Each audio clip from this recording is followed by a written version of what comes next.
I don't love starting a stream asking for a favor, but I'm going to have to today because my mic just died about 15 minutes ago. Luckily, it had an in my office pull up, so I have that one on now. This is a mic that I bought, 4 or 5 years ago.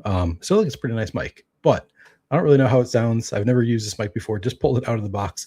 So please let me know if I sound okay, if I need to make some adjustments to the mic, if I'm too loud, if I'm too quiet, etc., etc. Would appreciate it if you would drop a like, subscribe to the channel if you haven't already done so. All that very helpful. And of course, sign up at Drafters. I'm going to be doing Drafters drafts today, and a lot of good reasons for you to sign up at Drafters if you have not already done so. You should, of course, if you've already played at Drafters, you can still take advantage of a lot of what they have going on right now, because Drafters currently offering a Draft 5 get one free in the main event from today through Sunday. So do 5 main event drafts between now and Sunday. You're going to get a 6th draft for free. But on top of that, you can get your first deposit matched up to $100, 100% matched using promo code PlayerQ. There's also a link in the description of this video if that's easier for you. But yeah, just use promo code PlayerQ. You'll get your first deposit matched up to $100. So, we're stacking things already. You've got your deposit match. You've got your Draft 5, get one free. And then on top of all of that, we're chasing overlays. Looking like this contest is probably going to overlay again, of course, as a Drafters sponsor, not sponsor, Drafters partner. I prefer it if we can fill this contest, but there's a pretty good chance that this one is not going to fill. So a lot of stuff you're going to take advantage of at Drafters. But first, we're just, first thing we can get into is just taking advantage of the other people in our draft room. Let's do that right now. Looks like this next main event is pretty close to being filled. So I'm getting in right now. Looks like it's filled. Okay. Let's rock. And we're in the 9 hole. Don't love that. Rob Reimer, I think I've been in several drafts with him. I know because sounds like the producer or whatever who was murdered by his son. So I recognize the name. I remember that one. I don't think I know. I think I recognize a Furuyama as somebody I've drafted against several times. I guess you can see. Fun thing about Drafters is you can see how many drafts each person has already completed. Looks like we're not going to. Yeah. I have yet to see this on Drafters. You can click that you are ready, and like the draft will start early if everybody clicks it. I have yet to see it fill. But yeah, you can see a Furuyama has already done 100. This is their 139th draft on Drafters. This is my 72nd. Dammers 101st. Scavedine, just their 5th draft here. No complete newbies. What's up, Hartman?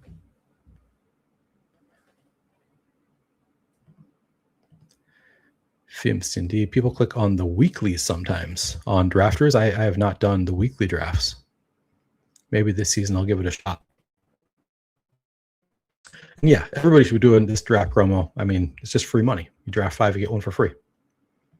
By the way, on top of everything else I just said about Drafters, reasons to join, another reason to join is you get my rankings for free. I put them up on Google Sheets, so you can just download them as a CSV from Google Sheets, upload them right into Drafters. I've updated for all the injuries, all the latest news. You can find those in the Flannelverse Discord, which is also free to join. There's also a link for that in the description of this video. So if you're looking to check it out, sign up for Drafters, click on the Discord for the Flannelverse below, go into the Best Ball channel, and I've got my Drafters custom ranks set there, ready for you to use.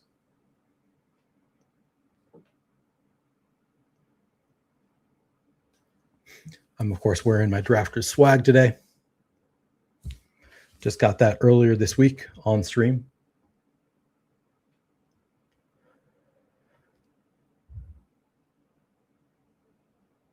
How early is everybody else drafting DeJon Stribling? Because I did not move him into my top 100. I think Josh Norris posted that he's like 81st in his rankings or something like that. I've seen people going pretty wild for DeJon Stribling. I don't want to be missing the boat there. But I already have a ton from before the price got really expensive, so that's nice at least.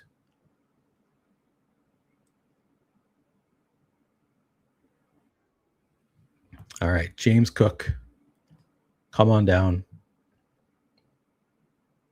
Is this too early for James Cook? I have him ahead of Jefferson and CeeDee Lamb at this point. as a Vikings fan. I want to just load up on Justin Jefferson. I'm just haven't seen it yet. Not totally confident in the Kyler situation. Worried that if Kyler's not great, they're going to go to JJ McCarthy again, and it's probably just a bad taste because I drafted so much Jefferson last year, and the whole offense just imploded with JJ McCarthy, Max Brosmer, etc. But I also think, James Cook, they're talking about him being more involved in the passing game. He's already been very good several years in a row. Great offense.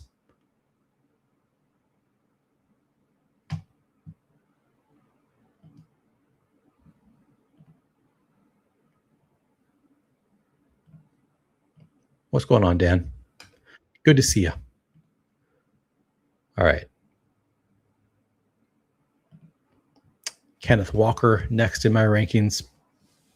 You can see I've got Brock Bowers after Kenneth Walker in my rankings. I'm pretty high on Bowers, particularly in PPR formats. I think he could just really separate from every other tight end this year. I think I wouldn't be surprised at all. I kind of expect it to be the case that Bowers is going to lead all tight ends in receptions by like 10, maybe more, potentially a lot more. So I'm really high on Brock Bowers this year, but there's a lot of really interesting mid-range tight ends at this point. So I honestly thought about moving him down in my rankings, not because I don't think he's going to be awesome, but just because you can get pretty cheap Dalton Schultz, who I think really benefits from Jaden Higgins being out. Jawan Johnson sometimes falls a little bit. He's still relatively cheap. And with Jordan Tyson being out, I think he's going to look really good this year. Terrence Ferguson, if that's your flavor, is, still relatively cheap. I've gotten TJ Hawkinson in like the 190s. And then, of course, everybody's favorite. Everybody loves him. Of course, we're chasing him up the board. No, nobody wants Charlie Kolar, but I kind of do. I have been clicking it begrudgingly because the sidekick has wanted me to take him all the time. I've IKB'd off of Charlie Kolar many, many times, but I've taken him a lot, and I am taking him less and less begrudgingly as he looks more and more like he is the tight end one on the Chargers right now.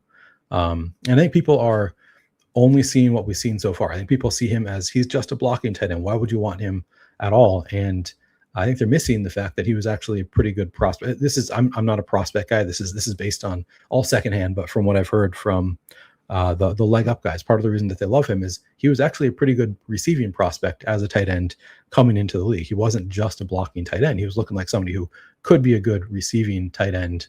Then the Chargers went and got him. Now they're playing him ahead of Aronde Gadsden, who was a great tight end last year for the Chargers. And he, they targeted him early on yesterday. So I'm starting to believe the Charlie Kolar.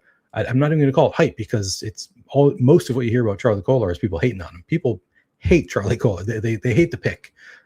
They think that we're outsmarting ourselves to getting too cute by drafting Charlie Kolar. I'm starting to buy into that. So all of that to say, there's a lot of tight ends that I'm really interested in now in the double-digit rounds, which makes me, kind of want to, reach for Brock Bowers a little bit less. I'm struggling with it because I do. Okay, I still think Brock Bowers probably separates from any single tight end, but I think that there's enough interesting later tight ends. You could just do 4 or 5 kind of late round tight ends instead. And I'm not sure if I might prefer those builds in these 20 round drafts.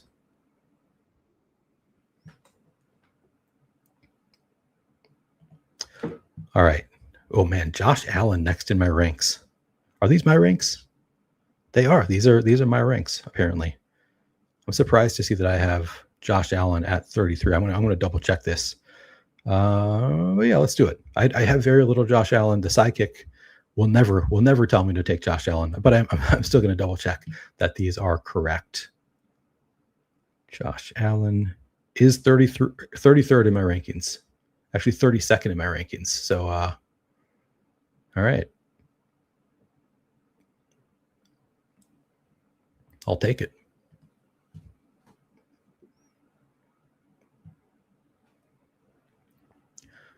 All right, catching up on chat. Pepper Tony says, I prefer all the running backs to Jefferson, so I just never take him.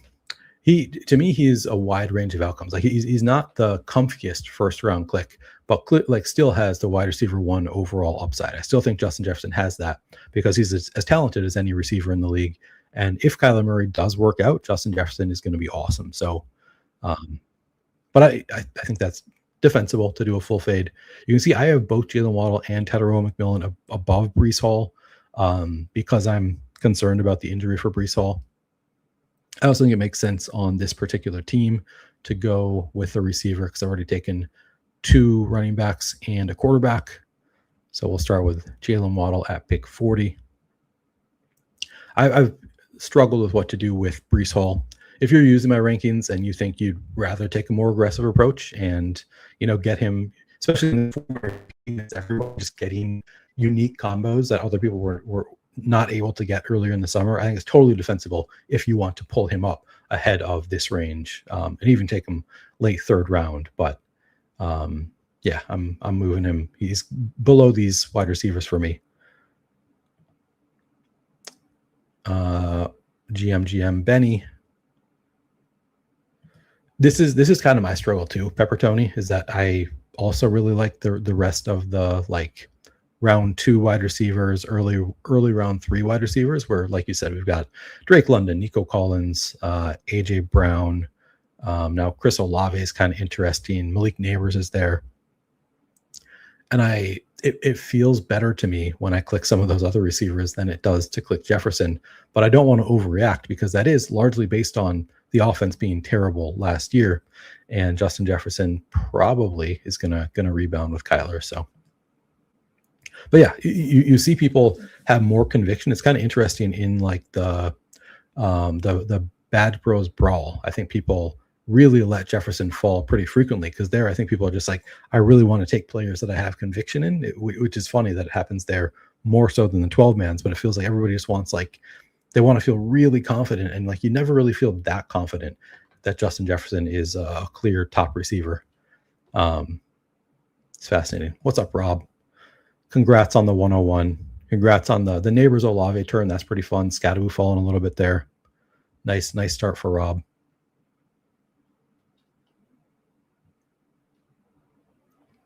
Ubine says, I believe Jefferson is a very good wide receiver, but I also can't shake that he's never mattered in week 17. I mean, that's just variance. There's no reason that he's not going to be better in week, that he can't be the guy you need in week 17. He's had those weeks where he's absolutely crushed and just might be better this year. If the Vikings offense takes a big step forward with a real NFL quarterback, I mean, which quarterbacks have that who can match Kyler Murray at his peak since Kirk Cousins? I don't think they've had a single quarterback that can match Kyler Murray at his peak. So I'm still a big believer in Jefferson. It's just, but I'm not sure that Kyler Murray is going to reach his peak. That's why it's the floor. I get it. It's still there for sure. All right. David also taking Kolar. Pepper Tony points out every time they ask Harbs about Gadsden, he talks about Kolar instead and says Gadsden can learn a lot from him. Yeah. I mean, what if Kolar is just better Gadsden? All right, Mike Evans. It's tough because he is injured. I think Mike Evans is great for this contest, just because I think the veteran wide receivers in general are better in this contest. Yeah.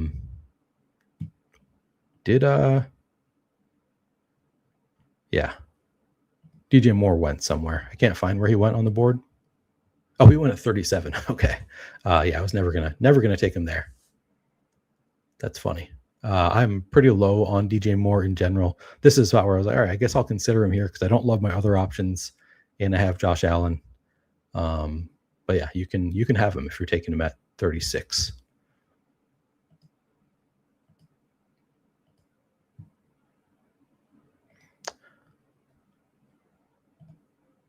Hartman says, I started believing in Kolar when I saw Gadsden playing with Trey Lance. Also fair.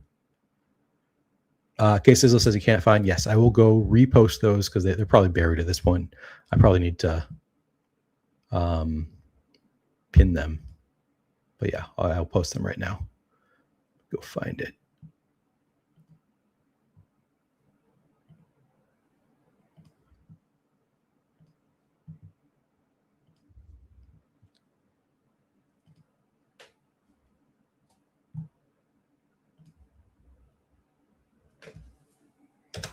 All right, just posted.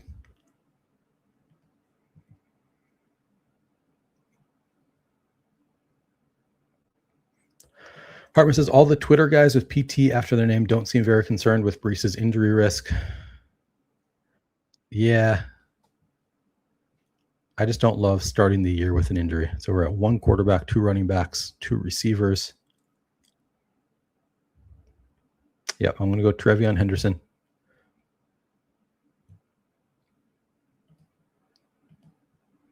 But it could be nothing. It absolutely could be nothing. He could be ready for week 1. I don't want to overreact to it. I also think like starting the season with a groin injury is not ideal. It's also like maybe it's easier for me to fade him because I already have Breece bags. I was drafting a ton of Breece. So letting him, like, he hasn't really been falling that much. I guess in this draft he went 42. So this is a spot where maybe I could have gone there at 40 if I did not already have a couple running backs by a little bit of a dip there at least. Yeah. But I don't know. That, like, obviously Aaron Glenn saying he doesn't think it's a big deal. The PT guys saying they don't think it's a big deal. It's just one of those, like, it can re-aggravate at any time. We don't know when he's going to be ready yet. I guess I'm just taking a cautious approach with Breece Hall. And Jeremiah Love, even more so. Jeremiah Love went at 34 in this one. I think I want a little bit more of a dip there. Maybe I take it. I think 34 is maybe enough of a dip, but I'm kind of taking a cautious approach with those guys, and also buying up Tyler Algier a little bit ahead of ADP, buying up Braylon Allen, even some late round Isaiah Davis. I think those guys just have more outs to be relevant.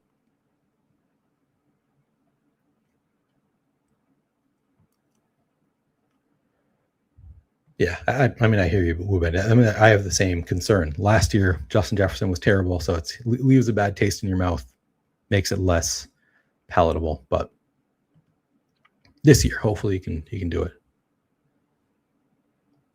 That's funny, Pepper Tony. Will you be dabbling in some underdog first quarter contest to add to your portfolio? I don't think so. Just don't think it's in the budget. I want to prioritize the contests that I'm already doing.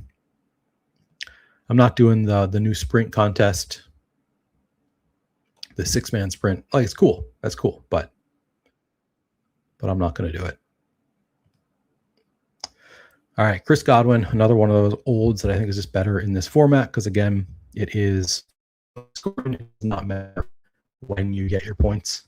If Chris Godwin has 12 strong weeks, doesn't matter if they're at the beginning of the season, if they're intermixed throughout the season, he's going to be great.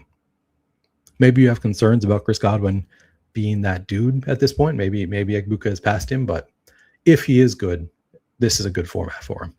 Like, if you're concerned that he's going to fade down the stretch, either due to injury or age or the team falling out of contention, which I don't think they will. I think the Bucs are going to be good enough to be competing late. But if you have concerns about it, a late fade, this is a good contest for Chris Godwin because the late weeks are no more valuable than the early weeks in this contest.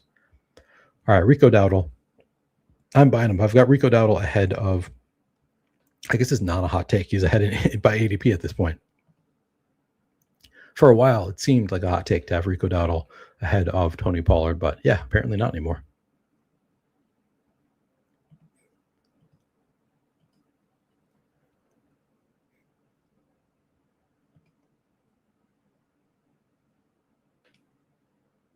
My slows are screaming at me. They've all got like 4+ hours on them, though.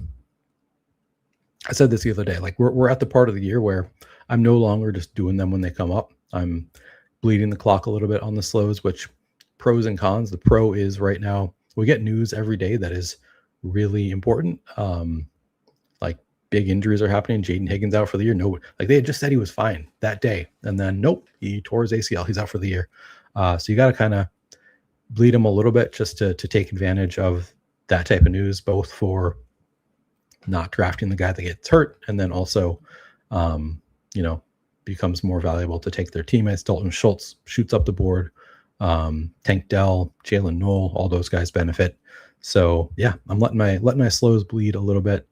I'll probably make some after this draft is over. Maybe I'll go in and do a couple before the next draft, just to make sure that we're not, getting too low on the clock.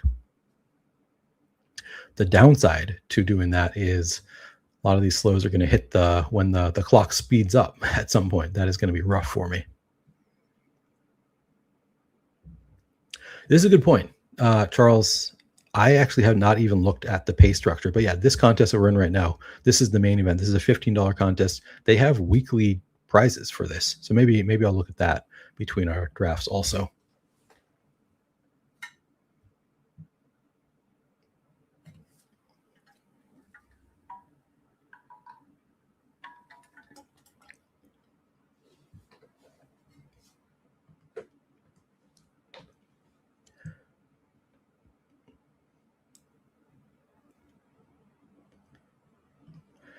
Pepperoni says, I bleed the clock in my high dollar drafts during business hours, which are the only legal hours players can be injured. That is true. Nothing ever happens after hours. Except for frequently we've had some news at night. I think Keenan Allen signed at night. All right. So this is pick 105. I have Mike Evans, Jalen Waddle. Probably need a quarterback here. Or are they all gone? All my quarterbacks are gone. Okay, that's different. Could go Finn, and I don't have a tight end yet. I think I'm going to go Chuba. In the 100s, I think Chuba's a pretty strong pick. Despite being a massive Jonathan Brooks bull, there just gets to be a price where he's a great pick. What are you guys doing with DeJon Stribling? Stribling went at 92 in this one. I think I already asked this on this stream, but yeah, I've struggled with it. I don't know what to do with DeJon Stribling.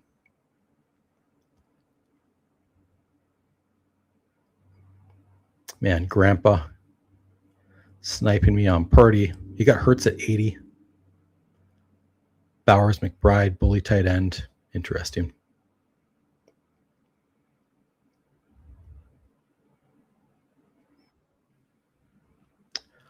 I think I am, who knows if he's even trying to stack, but for my first tight end, we got the news recently.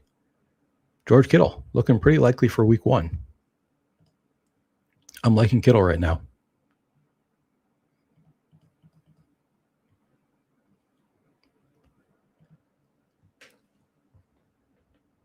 All right, scrolling back up. Charles says, I have 100 slows going. I'm looking forward to being done and taking a week break before week 1 slate. Yeah, it does get to be a point where it gets less enjoyable to be in so many drafts. I did it. I'm in a lot right now because I wanted to max the eliminator, and it filled. So I was like, all right, I gotta max this out before the contest fills. Because I like to do those as late as possible. This year, that could have been a mistake. There was a lot of breaking news, so maybe there's a just dominant team that was drafted early with Diggs and Debo and Keenan Allen, etc. But I'm willing to take that risk. How often do you update your rankings? Daily, weekly? Multiple times per day, honestly, lately. Which was not the plan going in, but I want them to be at all times updated. I think if you go in each day in the morning and re-upload, go back into my file, download whatever's new, whatever's the latest, that's fine. You don't need to be updating every few hours because I'm usually just making minor changes, but also when there are injuries. So for example, when Jaden Higgins got hurt, I updated within half an hour or so to boost up Dalton Schultz and Tank Dell and Jalen Noel. I have since, and part of it, it's a struggle because you're also trying to guess what the field is going to do. The field did not react that strongly to Tank Dell. So I initially moved him up into like the 160 range, and he just didn't need to take him there. So I've moved him down since. Did the same thing with Braylon Allen. I thought people are going to start taking him at like 140. So I moved him into the 150 range just to get ahead of that, and you just didn't need to. So I've moved him down in the rankings. So I adjust all the time. I'm always I'm trying to make them so that like they reflect both my actual rankings, but also like the ADP landscape, so that you're not like taking players 40 picks ahead of where you have to get them, that kind of stuff. So, but yeah, like yesterday, I moved up Stribling because I know the field is going to move him, going to want more Stribling. I didn't move him up aggressively, so I probably did not move him up to the point where you're going to get him all that often. You see, he went 92 here. I think I have him at like 106 or something. I moved up Mike Washington after, a lot of buzz on him yesterday, but again, didn't move him up that aggressively, just kind of to a spot where I think you might be able to get him. All right. So I don't have a quarterback yet. Quarterback is the top of my queue. Baker Mayfield went, so that was another quarterback out for me. I've lost all of my quarterback outs, so I'm just going to bite the bullet and take a share of Malik Willis. I forgot that I have Josh Allen. All right, I've been concerned about getting quarterbacks, and just completely forgot that I already have Josh Allen on my team. That makes me feel a lot better. That's helpful. I could be done now. How did I miss that? I was like, all right, kind of the first way to start 129, my first quarterback, and yeah, I just completely forgot I had Josh Allen. All right, so my team. Let me read this off. Team now is Josh Allen, Malik Willis at quarterback. At running back, I have James Cook, Kenneth Walker, Trevion Henderson, Rico Dowdle, and Chuba Hubbard. Wide receivers, Jalen Waddle, Mike Evans, Chris Godwin, and then George Kittle at tight end. We are getting a fall on Travis Kelce. Oh, I'm going to take Khalil Shakir since I have the stack. I moved Khalil Shakir down in my rankings because they gave an undisclosed Khalil Shakir is injured right now. And where I had him in my rankings previously was like, you're just always going to get Khalil Shakir because people hate drafting Khalil Shakir. I do not hate drafting Khalil Shakir. So I, had him in a pretty aggressive place. But now that he's hurt, it's like he was already, people didn't want to draft him. Now, as you see, I just got him at 136. Like, he's just falling. So I moved him a little bit lower in my rankings just because you don't need to take him at 125. He's always available just about in the 130s. So yeah, I'm adjusting these honestly pretty frequently, but like I probably updated 3 or 4 times yesterday. But I don't think that you necessarily need to always go in and update before you go draft, because a lot of it is pretty minor stuff. I have not done the drafters survival contest yet. I plan to. I think I'll probably do a stream about it at some point, or at least like put out an explainer video about what it is. For anybody who is not familiar with the survival contest, it's like the eliminator contest you can find on Underdog, except that the eliminator contest, you're always in like a small group of teams that you're competing against. So like week 1, you're competing against the 12 teams you draft with. And I think half survive. Maybe it's more than half for week 1, but then following weeks, it's just head to head each week. This is different in that every single week of the survival contest on drafters, you're competing against the whole field, and top 3 quarters move on. So week 1, I don't know if it's how many, we'll say 32,000 teams in the contest. I think it's fewer than that, but maybe I actually don't know. Maybe it's more. But let's say, for example, 32,000 teams in the contest. The top 24,000 will move on to week 2. So the top 75% week 1 move on, and then the following week the top 18,000 will move on. It's the top 3 quarters for the first several weeks, and then we get to later on in the year, there's a couple weeks where it's like only the top half move on, but you're competing against the entire field every week, which has its pros and its cons. It is honestly fairly different from the Survivor because you're not dealing with pod luck, because there's no pods. You're just competing against the whole field. You just have to make the cut line every week. I think it's really cool. I think it's a really cool format just to not have to deal with that kind of stuff. All right, who do I want to take here? I only have 4 wide receivers. Okay, and a tight end. Maybe Trey Harris. Yeah, let's go Trey Harris. Hope that one of these tight ends makes it back to me. We did. I mean, we already lost several in this range, so maybe that was foolish because Chig went, T-Ferg went, Brenton Strange went. Those are some that could make it back to me at the next turn. But no, I think it was more likely to get a tight end back than Trey Harris because people want to draft Trey Harris right now. But yeah, so I think the survival contest, really cool concept. I love that you're not dealing with pods. I think it's a lot better that way than. I mean, I do think there's pros and cons to both, to be clear, but I think it's cool to not have to deal with pods. The downside, of course, is that some of the teams are going to look pretty similar if there are some power law players. All right, I think I prefer Dalton Schultz. He does have the same bye week as George Kittle. Is it just a tiebreaker for me, Dalton Schultz versus Hunter Henry? I'm doing Schultz. I'll take at least one more tight end anyway.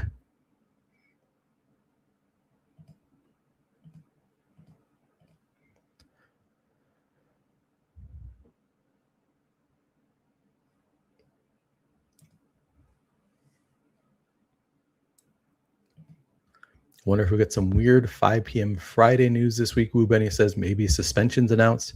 I mean, I'd be kind of surprised if we do, but maybe.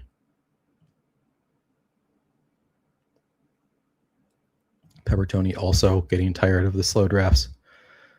Drafting DeJon Stribling. Yeah, I'm ready to be done with slow. I'm still really enjoying fast drafts, but I'm ready to be out of the slow drafts, I think. Pepper Tony says QJ so late. Where did he go in this draft? We went at 90. Honestly, to me, that's just like QJ going about where he should.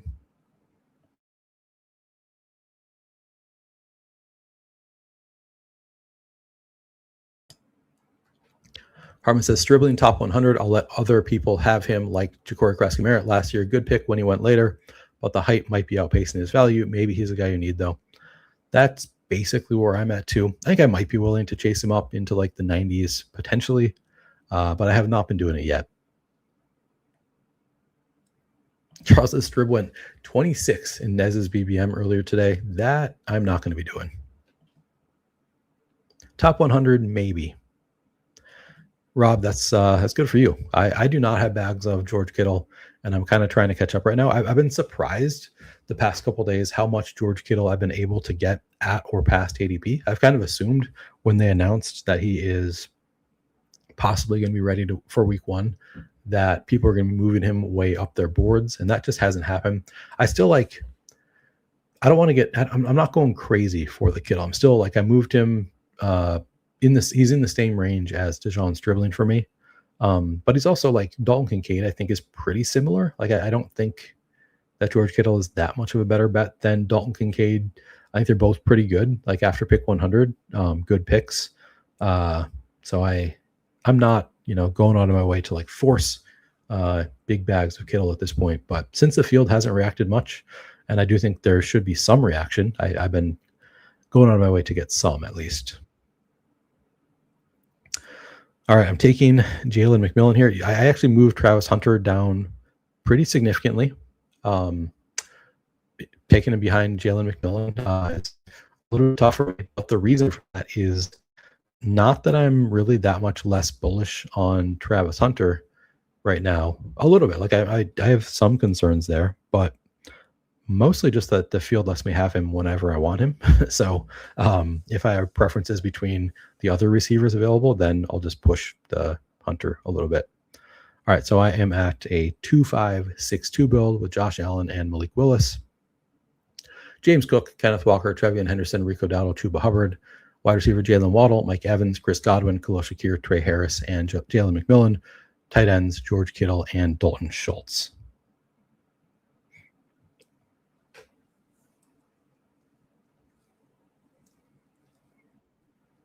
Yeah, I mean, just let me have Travis Hunter for free. Yeah, I'm gonna take Travis Hunter all day long at 184. But I don't want to be I think it's usually, I would say, a sign that somebody is not a great fantasy analyst if they don't change their opinions based on news and based on new information. I think you should always be changing your opinions on players. Um, so, yeah, Travis Hunter, it concerns me a little bit that Travis Hunter has been practicing exclusively with the defense the past couple days. Like we had 2 days in a row of Travis Hunter playing exclusively or almost exclusively with the defense. And I don't want to read too much into that because I think most likely that is just like, okay, we think that you're ready offensively and we need you to be our top cornerback. So we're going to play you exclusively on the defense where we need you to be really ready. Whereas on offense, you're only going to be a part-time player. But it does make it more likely than like if you were still playing, 2/3 of much on offense as he was on defense. At that point, it's like, okay, they are definitely going to be playing him in a significant role on offense. This makes it a little bit more likely that we're going to get the quote from Lee and Cohen that for now we're going to be playing him on defense and just have a couple packages for him on offense, but he's got to stay prepared in case somebody else goes down, something like that. That kind of quote would obviously be terrible for me as somebody who I've been drafting Travis Hunter under the assumption that he's going to be running 30 to 40% of routes like at his base, and then obviously has contingent upside and paths to just earning more playing time as the season goes along. If he has a lower base than that, I want to adjust to that, and I also want to adjust to just the way everybody else has reacted to it. So he gets cheaper. I want to take him cheaper. So I still think he's a really strong bet. I think he's like a slam dunk at 184, but I also don't want to not react when we get new information that could mean something. I also don't I don't want to treat it as something when it's not. But yeah, it's a struggle. All right, we are at 2572. I'm gonna go. Got Jalen Knoll my next up.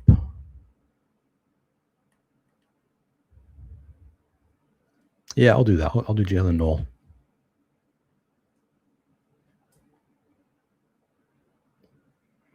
I do think the way people are responding to this is a little bit silly. Like people are like, "Oh, see, I told you, he's a defensive guy first." And I want to be clear: everybody who's been drafting Travis Hunter understands that he is going to be playing more cornerback than wide receiver. I don't think anybody thinks like he is the starting receiver. He's going to be running all the routes. Nobody believes that. 34 elims for Charles. Nice. Well, you can still get into the survival contest.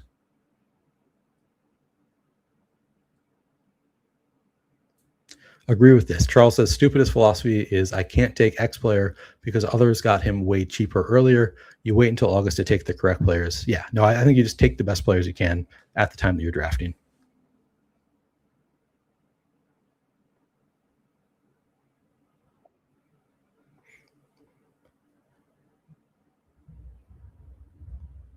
All right, I was hoping to get Kenyon Sadiq around the turn. Kenyon Sadiq did not make it around the turn. All right, let me check my conviction here. Is Nicholas Singleton my favorite running back there? Is Jeremy Bernard my favorite? Yeah, we'll do Jeremy Bernard. Man, I did want Kenyon Sadiq there. I thought about taking Sadiq instead of Jalen Knoll. I thought there's a pretty good chance Sadiq would make it back. I don't know. Yeah, that's I mean, they're next to each other in the rankings. They're very close. You can see that some of these are really close. So don't just draft entirely off of my rankings. If you are using them, obviously you want to draft good teams. They are, directionally where I think they should be.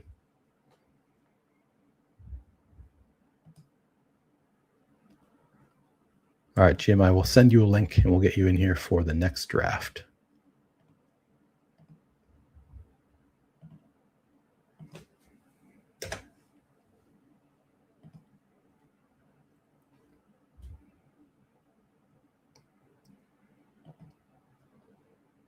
That's the greatest benefit of spending on Allen, that you just forget that you have him. Yeah, I mean, it was pretty nice to just like have Josh Allen on the team that you forgot about. I don't have a ton of Keon Coleman. I do have some because Mathology had told me he thought he was a good click a while ago. So yeah, I've got some. He got hurt though, which I didn't love.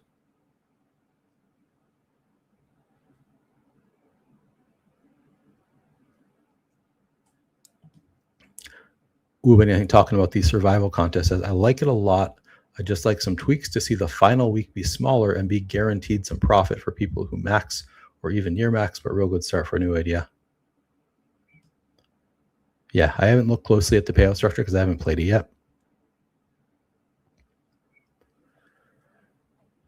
How do you feel about Sadiq? Nez posted an intriguing stat about first round tight ends, and he's fallen significantly. Yeah, no, I'm very in on Kenyon Sadiq at his new price.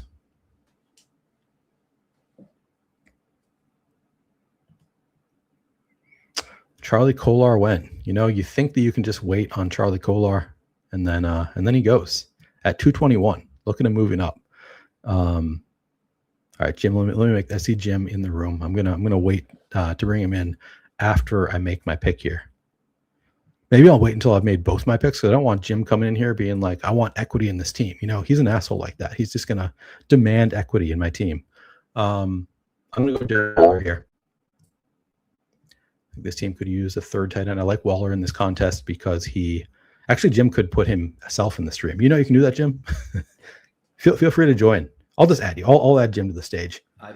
I did not know I could. I guess I could add myself. I have admin privileges, but such is life. That didn't work well. No, you just took us both off. All right. I do think it's ironic that you were going to hold me out of the stream to draft someone with the same last name. That's a choice. That's true. Yeah. Maybe I just had Waller on the mind. Yeah. I was the inspiration for that pick, so that gets me what 1/19th of no. You're right. You get. No, when you ship this one, I will look fondly back at this stream and be glad that you shipped one. I don't get equity on this one. We're good. Maybe I'll ask you your opinion. Keon Coleman goes. That could have been a good pick for me. It wasn't actually the direction I was going to go anyway. I want one of these running backs. I am leaning toward Najee Harris here, but do you think that's crazy to go there over Singleton or Seth McGowan? I think Najee's probably fine. If you want to get exposure, I would do that or McGowan. Yeah. McGowan also seems fine. Najee came out and said today that he expects to have a significant role. I don't know. He made like $2 million, like non-guaranteed. Yeah, I said on the stream on Tuesday that I still think there's a good chance it's just a wasted pick, but decided to do it in this one. For the 20th round, it's fine. Yeah. All right, so the final team is a 2-6-9-3 with Josh Allen and Malik Willis at quarterback. Running backs are James Cook, Kenneth Walker, Trevion Henderson, Rico Dowdle, Chuba Hubbard, and Najee Harris. Wide receivers Jalen Waddle, Mike Evans, Chris Godwin, Khalil Shakir, Trey Harris, Jalen McMillan, Travis Hunter, Jalen Knoll, and Jeremy Bernard. Tight ends are George Kittle, Dalton Schultz, Darren Waller. Do you have any thoughts on this team, Jim? I'm not, so I don't know all the drafters' ADPs, but I'm just trying to look at this real quick. Rico Dowdle at 88 seems like a smash. Yeah. I've taken him. When did I took him in a BBM, not an hour ago. And I took him in I don't know where it was. It was something like pick 76, so I think 88, and the buzz has been that he's it's 1A, 1B, and nobody knows which direction it's in. So I think getting him at 88 is pretty sweet. I did think it was funny when you were scrambling for quarterbacks with Josh Allen, because I noticed you had him before you did, I think. Yeah. But no. Yeah. I'm curious, I guess, on this one, how do you feel about Henderson in total points? Do you just think the spikes are going to be good enough that it's worth taking stabs, or are you more into Ramondre in this format? Yeah, it's a good point, because this is, I think, a better Ramondre format than most, because we don't care when the spikes come. I still think Trevion's fine though, just because like you said, I do think he's going to have enough spikes to pay off.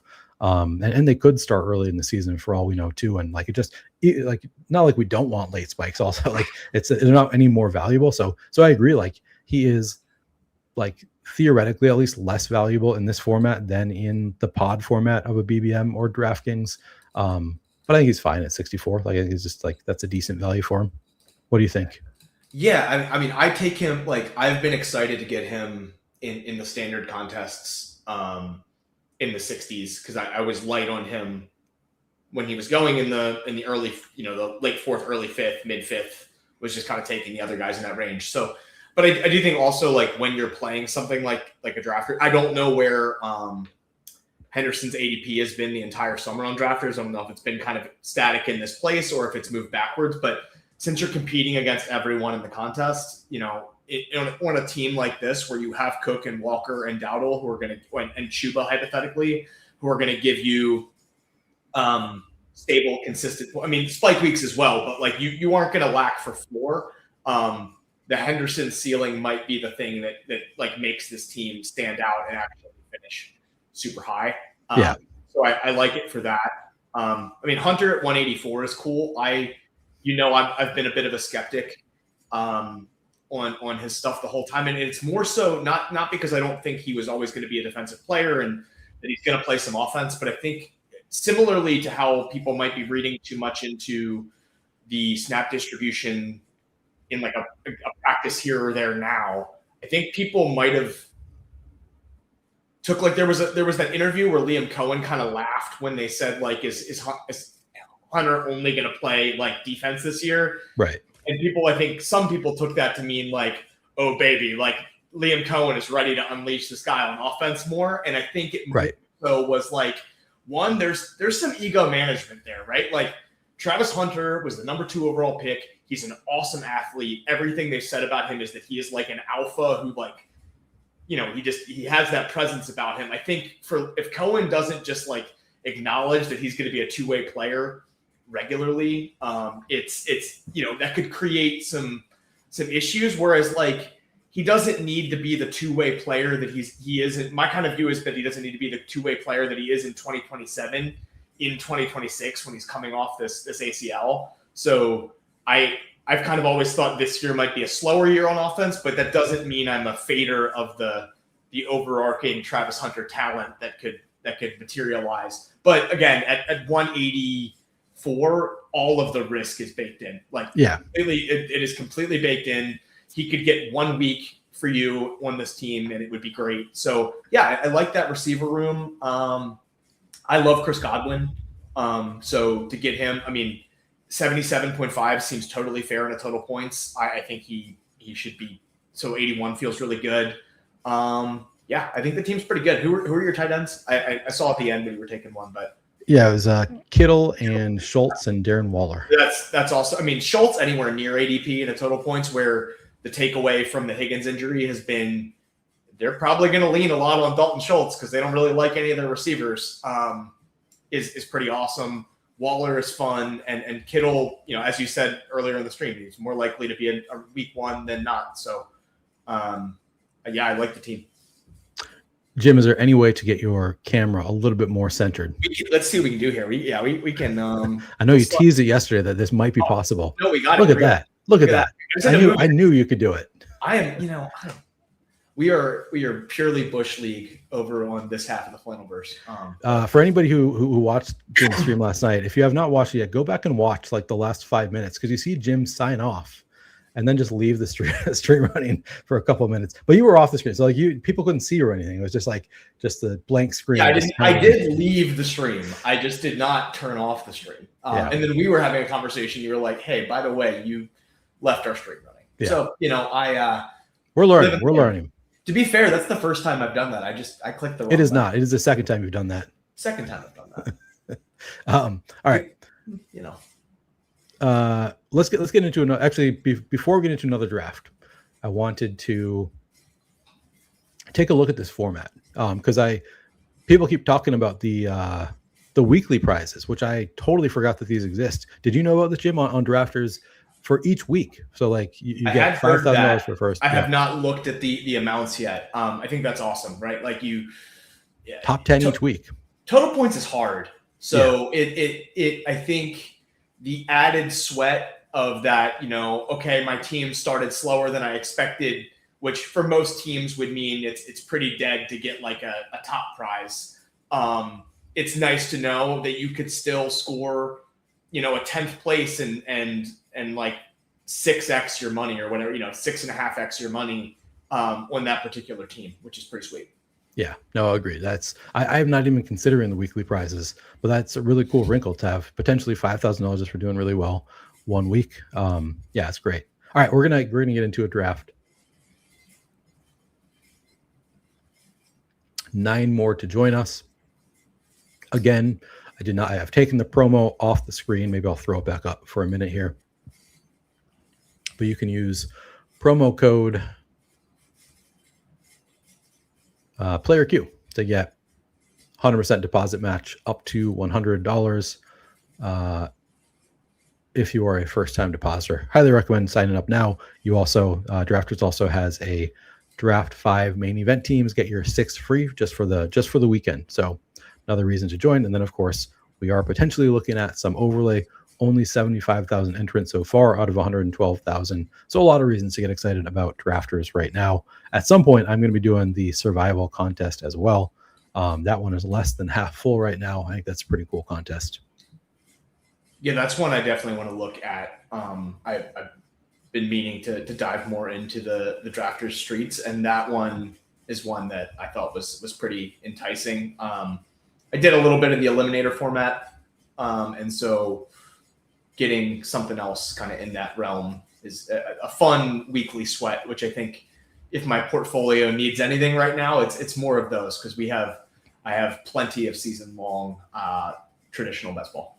Same. A lot of waiting for the final week of the season to get paid out. Or waiting for week 15 for all of our lives to be ruined. Yeah, exactly. I'm making a slow draft pick now. At 95, I think, going to take Mahomes, since I do have Rashee Rice on this one. How are you feeling about Rashee with the kind of the plotting routes that we've been seeing in some of the training camp videos? I haven't really moved him. I think he's still just kind of recovering from an injury. I think he'll be totally fine by the start of the season. I think I just saw today an update that like they're expecting him to be full go by the start of the season. I think it was the injury update from the injury doctor in the FF in 60 newsletter that Justin Herzig does. That doctor said that he expects Rashee Rice to be full go 100% by the start of the season. So, and there was I saw some clips from yesterday that he had a pretty busy practice. I mean, I have a lot of Rashee, so I am very much into the idea of him not being washed or having his role in the offense significantly diminished by like a Ken Walker or something. So I hope he ends up being a smash. Yeah, me too. All right, we have not filled. Let me see where we are in this. Look, we're one away from filling this contest. I don't know what this yellow line means. Pretty sure the green line means maybe that's the following contest is already that full. That'd be interesting. I guess if you're joining multiple, it lets you know that would be the 2-hole. I got to share a 2-hole with Jim. Jim, I'm kicking you off the stream. I don't want to share a 2-hole with you. You shouldn't have even said anything. You should have just clicked the boot. Yeah, just like, no, I need my Bijan equity. You're out. Get out of here. No, this will be fun. Getting a 2-hole here. Anybody in this draft with us? Let me look at the names. FF Stooge. I don't think I know a lot of these names. Maybe not any of them. No, I don't think I know any of them. And I know we've been talking about me maybe doing some drafter streams, and I was thinking I might need to, because I'm down to like 8 BBMs. So like, pending what some of those other sites put out for me to enter, like it might be the only show in town for me on some of the nights I'm streaming. Wait, say that again. Drafters might be? Yeah, well, like I haven't drafted on the other. I've only drafted on UD so far this year. So okay. I am interested in drafting more on drafters, and so, but like pending, since I'm almost out of BBM bullets, like depending on what's out there, like I don't know what else I would stream. So I might be doing quite a bit of drafters down the stretch in August, which sounds fun. Nice. Make sure you use promo code PlayerQ. Please do. Yeah, use that one. I actually need to use promo code PlayerQ. I know I asked you for that at one point. I do need to use that. Hartman is in here at 4. I did not realize that you are FF Stooge, Hartman. All right. Well, it's on. Well, we have Bijan, which is Don't you be sniping us? Yeah, you can't get Bijan from us. What are you worried about Puka at all, Jim? I took him today. I mean, it's not what you want to hear, but it's also we're on August 21st, and I'm not going to be moving Puka off of the 104 at this point in the summer. Like I'm going to get as much Puka as I can get, and I'll live with the repercussions. The other problem for me is that I mean, JSN is fine and CMC is fine, but it's not like I'm like dying to take an alternative. Like I think if like for some reason Jamar Chase had been behind Puka this whole time, like I would absolutely be taking Chase over him now. But I was already doing that. So if there was another player that I was super eager to pull up from the 5 and I wanted more shares of, maybe it would have made me change course. But I think I have kind of always viewed it like there was a tier break after Puka. Yeah, me too. So I have not moved him off the 4 either. Same page as you. I got him at a 5 recently. So if there is a dip to buy, I'm going to buy the dip on Puka. Absolutely. Obviously, I'm just not worried about it just yet. And if he ends up being suspended, he still could pay off. So I'm not all that worried about it. I am a little bit concerned about this. Rob points out, I had just seen the breaking news alert. Texans signed Sterling Shepard and Zay Jones. Now, it's not that I think that these guys, like, if these guys are going to beat out the receivers I've been drafting, Tank Dell and Jalen Noel, like they were kind of dead anyway, but it's a bad sign. Like it's a bad sign for the health of Tank Dell, I think, which I mentioned earlier. I had him at like 160 something, and I've moved him lower just because the field hasn't really moved, but also I've seen some reports that like he's just not fully healthy, not really practicing, kind of on his own timeline. So I do have to like acknowledge like he might not be ready to go at the start of the year. We're not sure that he's going to be a full go at any point this year. And it's not great to me that the Texans are kind of signaling that they are not sure about their current receiver core either. So yeah. I saw the Texans beat report. I forget what the guy's name is. I had not seen it. I had not heard of this guy previously, but there was a Texans beat reporter yesterday who tweeted out, if your favorite fantasy analyst is telling you to draft Tank Dell, find a new fantasy analyst, was what he pointed. Which that's one of those things that's like, who the fuck is this guy? Like, I don't know anything. But at the same time, he is at Texans. He said he's at Texans camp, and Tank Dell is not going. So I don't know. There might be something, like he might just actually not be healthy enough to go. I am still willing to draft Tank Dell, but I don't love that they're signing more receivers. Yeah, I mean, I just checked like my average pick on and I'm a little above even with Tank Dell on the field. I have like 9.5% or whatever. So, and I've been enjoying taking him in recent weeks because I did anticipate him ramping up. And the most bullish thing for me was when they were saying that Dell was like, somebody said something about Dell being the wide receiver 4, and he was like chirping at it on social media. And I was like, okay, like Dell thinks he's going to play. He's out there. It's a long season. I do not like, I would be shocked if he's playing week 1 at this point. So I think that the commentary is fair, but also when I was taking him in the 190s and like past pick 200 sometimes, I'm still pretty excited to have those shares because I think if he does find his way onto the field, he will have targets coming his way. And Zay Jones and Sterling Shepard do not change my view on that thesis. Because I think he's super talented. But the injury's a risk. It's real. Who do we got?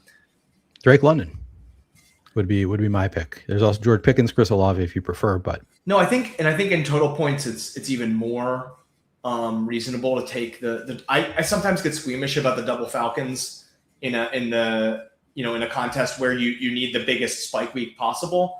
But when you're just betting on these are the 2 alphas of that offense, I think it's a more streamlined bet. I was disappointed that we did not get the AJ Brown fall. I know you and I just been talking about how he should not be like, I don't know. I want more and I haven't been taking more. All right, Pickens, McBride, Rashee Rice. I'm gonna here move this a little bit lower.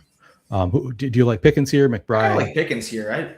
I do too. That's next to my rankings. And I think I would assume that he's gone on most places, been going at the turn a lot. not always fall into 26. We obviously see a rise from Olave here, which makes sense with the Tyson injury. But yeah, I think Pickens is sweet there. He's a. All right, I'm gonna have to move this bigger again. It's only showing my top 2. Let me see if I move this smaller. Can we see? Yeah, it's Well, we'll have to work with what we got, I guess.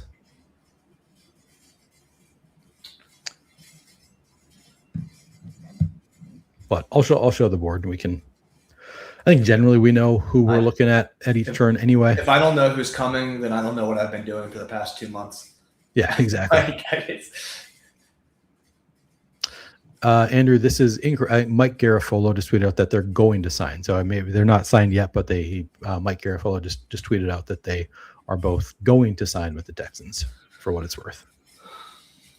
There were also those reports earlier this morning from like some random Texans radio show that they had inquired about Rashad Bateman.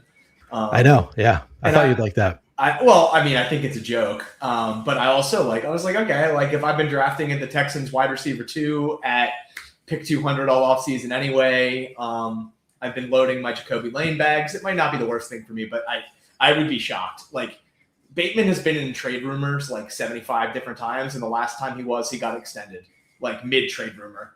It was like, oh, he's going to go to Dallas, and then the Ravens extended him by 3 years. Like, yeah. I just don't.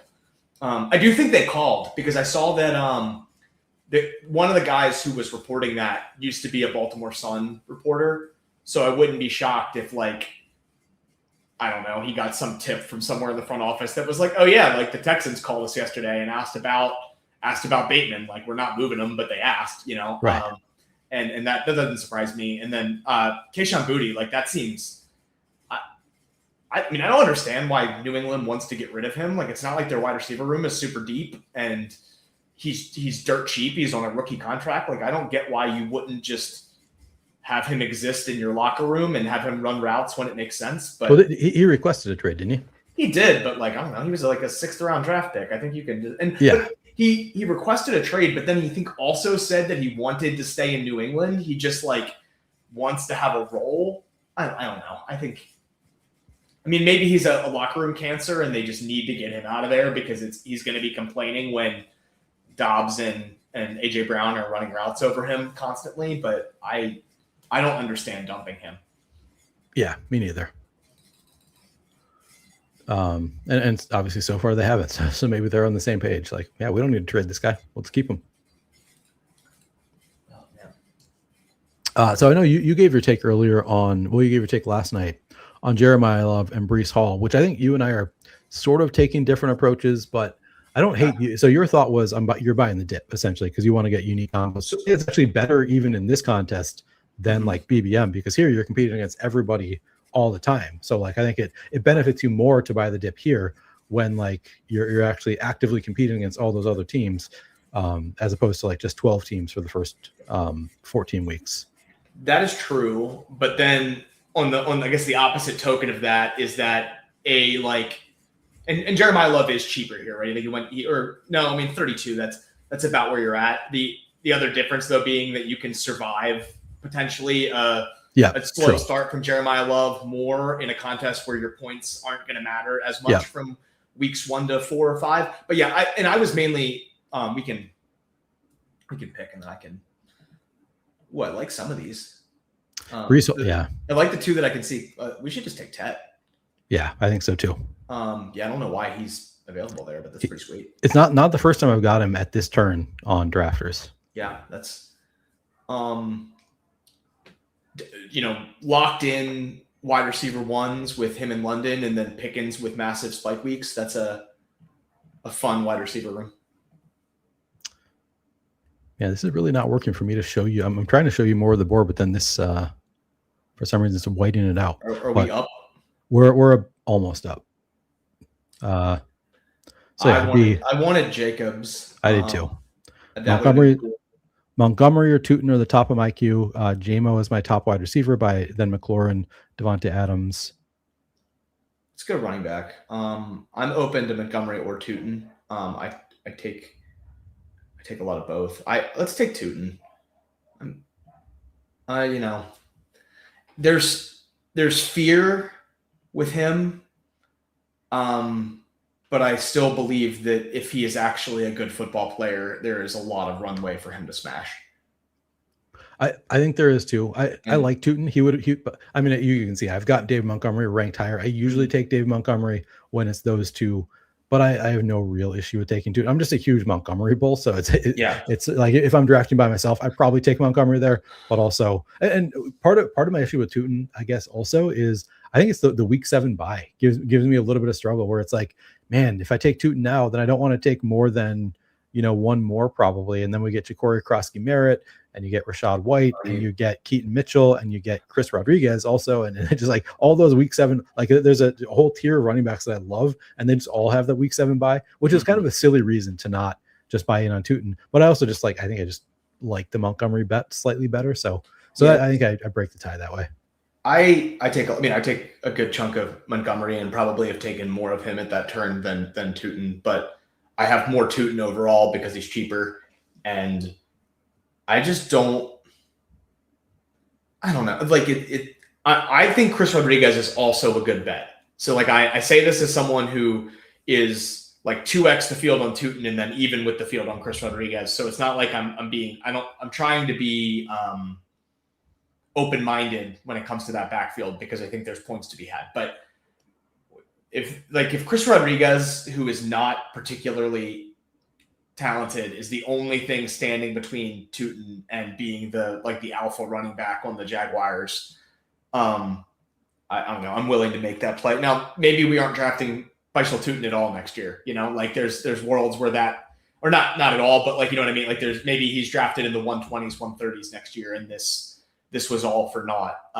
But I'm willing to let it fly. Yeah, agreed. I'm editing. I just realized that your circle is bigger than mine. I was thinking that it was just off centered, and I couldn't get it to line up. And then I'm editing right now just to because we're taking up a lot of the screen also. You can put me down in the bottom right hand corner. That's what you always put yourself in the bottom left hand corner. And nobody comes onto my stream to look at my face. I know they're there to hear me talk about Rashad Bateman. I know what they want. That's true. That's all the people want from you is just tell us about Rashad Bateman again.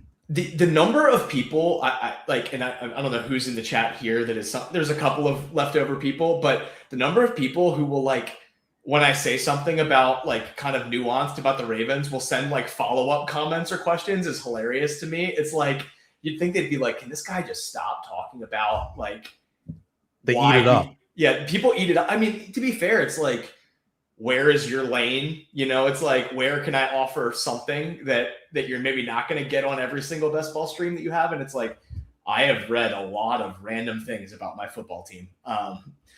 But no, looks like the running backs fly off the board here in about the same order as the typical. I'm just kind of learning the drafters board as we go, but it's more similar to the other, there's not as many differences I feel as I would think. I think it's slightly sharper than other, in general, I feel it's slightly more efficient than other platforms. It maybe just moves a little bit quicker than other platforms too. Yeah, but I agree. In general, it's pretty close. I mean, I would believe that the drafters are sharper. I think that is probably a reality that we live in. Yeah. Godwin at 67. Somebody knows ball. Yeah. All right. So Jonathan Brooks, Rico Dowdle. Oh, I'm on the running back tab. Oh, Jane Daniels is here. If we want Jane Daniels, that's fun. Yeah. No, we just talked about week 7 buys, but I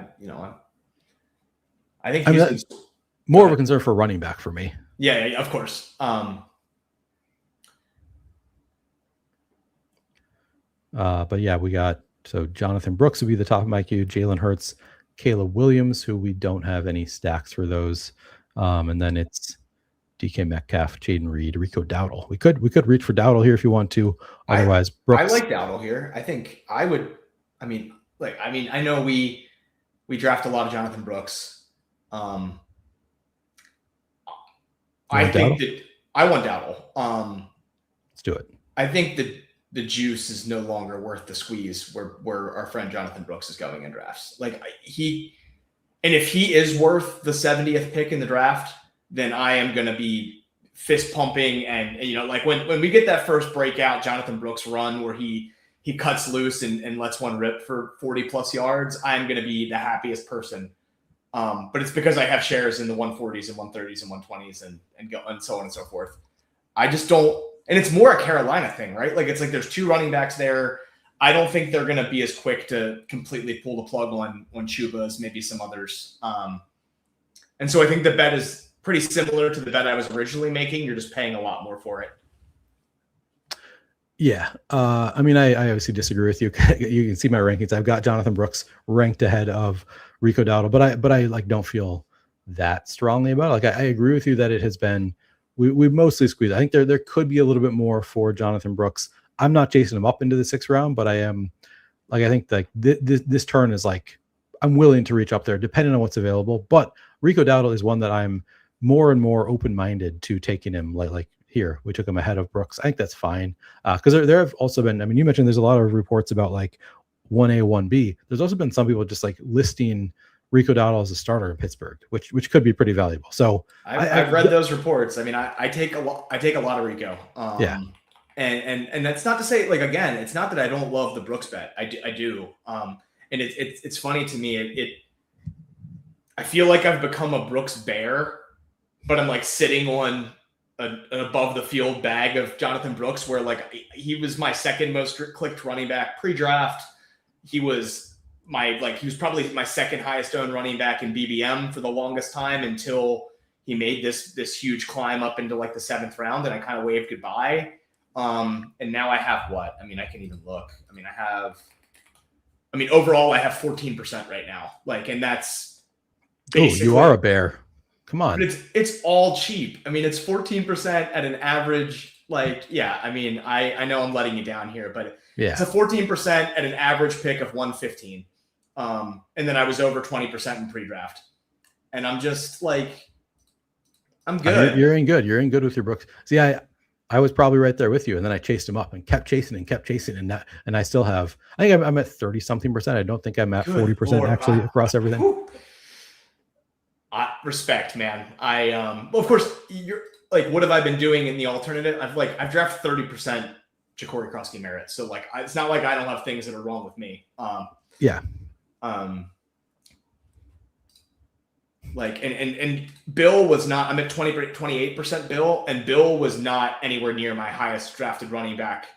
Like earlier in the summer, I turned the Jets on when the reports started looking like he might be the 1A there.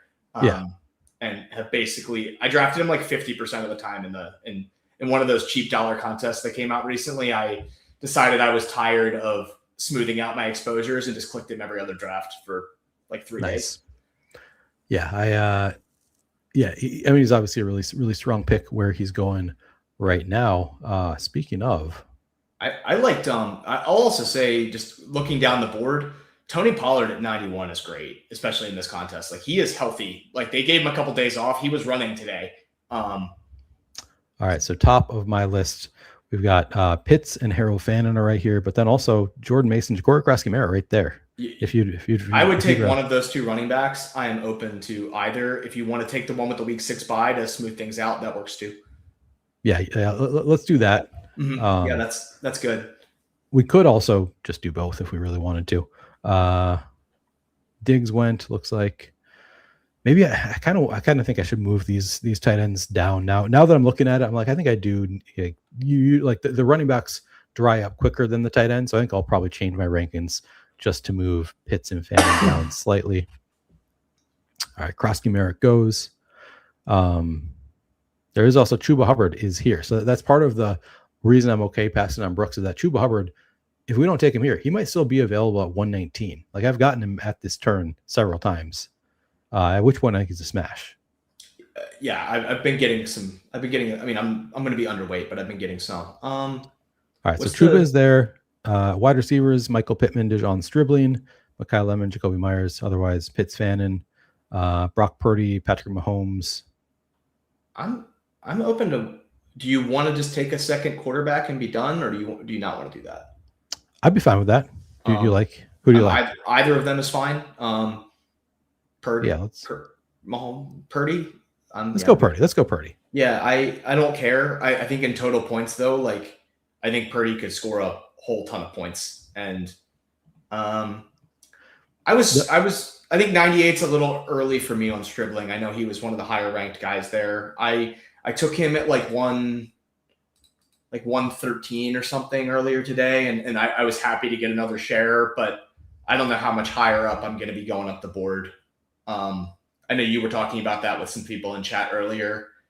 Yeah, I mean, he's just a polarizing wide receiver right now. Some people have him like well within the top 100. I think right around 100, I'm okay with. I don't think I'm going to be chasing up much higher than that. Yeah, I just think that there are other, like he is the only show in town when they're going out in some of those preseason games. Like he got quick targets that makes sense. George Kittle is getting healthier. CMC is going to get a ton of targets. Mike Evans is going to demand targets. It's not like he's just going to come out and be the immediate. Now, the wide receiver 2 for the 49ers is a very valuable position. And if he just holds that down all year and that is his role, just clean cut, then he's clearly going to probably pay off a top 100 draft price anyway. But there are impediments to like a true like smash. Yeah, agreed. What one downside to Purdy at 98, I loved previously when it was like, oh, you're going to get Stribling or Kittle at 119. Now Stribling definitely, like he's never making it back. And Deebo Samuel just went at 107. He was the one that I was like, well, we'll at least be able to get Deebo if we want to at 122. I was kind of hoping we would get Deebo. Yeah, so Deebo goes a little bit earlier than usual in this one. It's fine because like Purdy, like the fact that all of his pass catchers go so early, like just shows you kind of the value that Purdy is, and he runs. So like all of that combined, like I think Purdy's just a good pick. Yeah, I mean, I'm open to Purdy unstacked in normal like in a playoff week contest where you might be a little more, you might want the stacks even more because the single week matters more. In a season long, I think Purdy and Daniels just gives you such a really nice ceiling between the two of them. And I'm encouraged to see like Dart went at 100. Nix is now off the board. Like I want to see a few more of those quarterbacks come off the board as we get down this run. Like Stafford there at 112, which will make us feel better about getting quarterback wrapped up because I think sometimes when you get back to that 119, 122, those picks, you're feeling like really boxed in and either, sometimes you take a Baker Mayfield or a Tyler Shuck, but sometimes the options aren't there and it gets pretty murky. Yeah. Yeah, no, that is true. Like if you don't have quarterbacks at that point, and especially like if Baker Mayfield goes, then it's like, I really don't want to take Tyler Shuck there either. Like at that point, I'm like, I'd rather just push it because Tyler Shuck to me is the same tier as Daniel Jones, Sam Darnold. Like I don't think Tyler Shuck's really any better than that tier. So I really don't love taking him there. So yeah, it feels. Yep. Yep, they're going. And I noticed Goff went at 85. I did not see that earlier. That's pretty crazy. Yeah.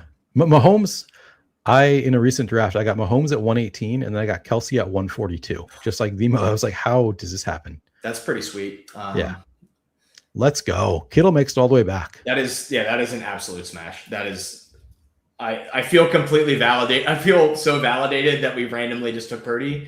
But the other options was Mahomes. And again, like I guess you could do Kelsey here if you wanted to do the Mahomes Kelsey, but Kelsey at 122 to me just doesn't. Oh, well, I guess Worthy is here as well. So there were options. But I'm much happier with this result. And as we said, Shuck goes.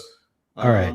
So Worthy, Keaton Mitchell, Chris Rodriguez, if you want to take one of these running backs. We already have the Tootin, so I don't want to get Rodriguez. I'm good with Worthy. Okay. Yeah, Alec Pierce, I moved up to this range. I never take Alec Pierce. You want to just go? I like Worthy more. Go Worthy here. Yeah. All right. We need a wide receiver 4. The week 5 bye week is rare, so I don't think we're gonna have any issue with that. I don't know what to make of him. Me neither. He was obviously banged up, and so they were worried about the shoulder, and that is just a recurring concern. And then there's all this Cyrus Allen hype, which is exciting, and I've taken a little bit of him, but also when Worthy and Rice aren't 100%, well, it makes sense that someone is going to stand out at camp because it's certainly not going to be Tyquan Thornton. Like the bar is incredibly low. They're like, oh, Mahomes trusts this guy. It's like Mahomes has no options. Now it's obviously encouraging for Allen that he is at least that high in the pecking order. But they really wanted to use Worthy last year, and they had a clear plan for it that they weren't able to do because he was banged up. And so I don't know. That receiver room is still terrible. So you got to think that Worthy and Rice are going to get every opportunity to score a lot. It's similar to my bet with Rice, which we were talking about earlier, where like where is the ball going to go? I mean, unless it's truly going to be Cyrus Allen is 2026's Puka Nacua, one of those two guys is still going to be a smash. Yep. Let's check in on chat.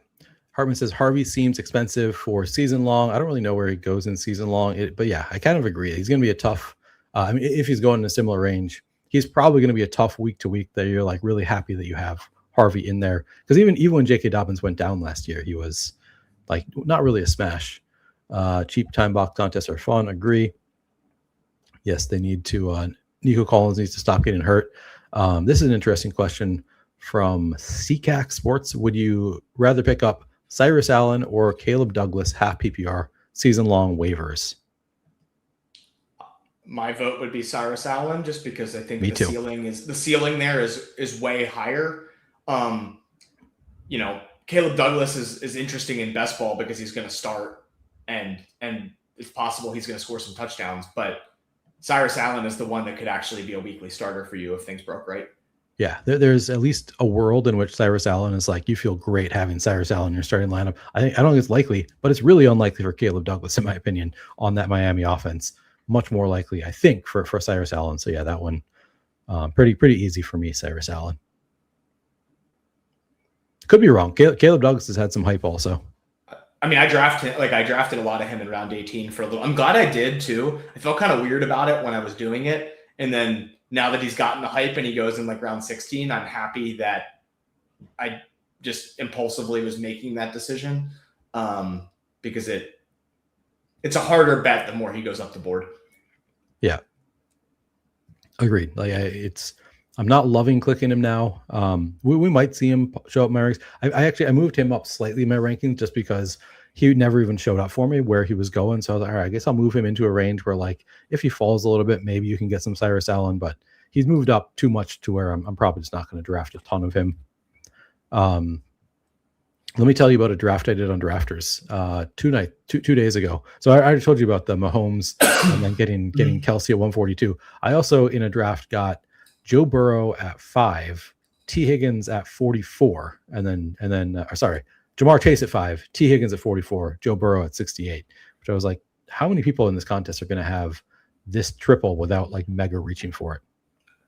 It's actually the first season that I've been overweight on T Higgins. Like, I've always kind of had a slight fade on him, and he seems awesome this year. I'm a big believer.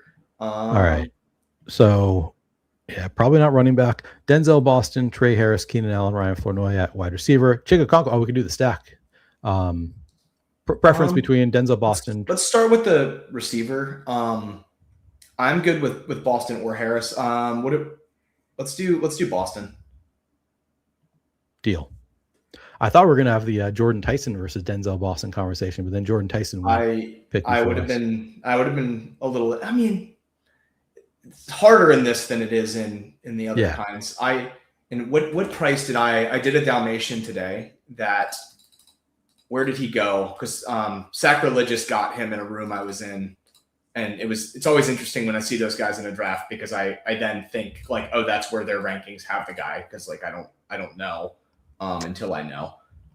Do you want to go Chig for the stack or another wide receiver?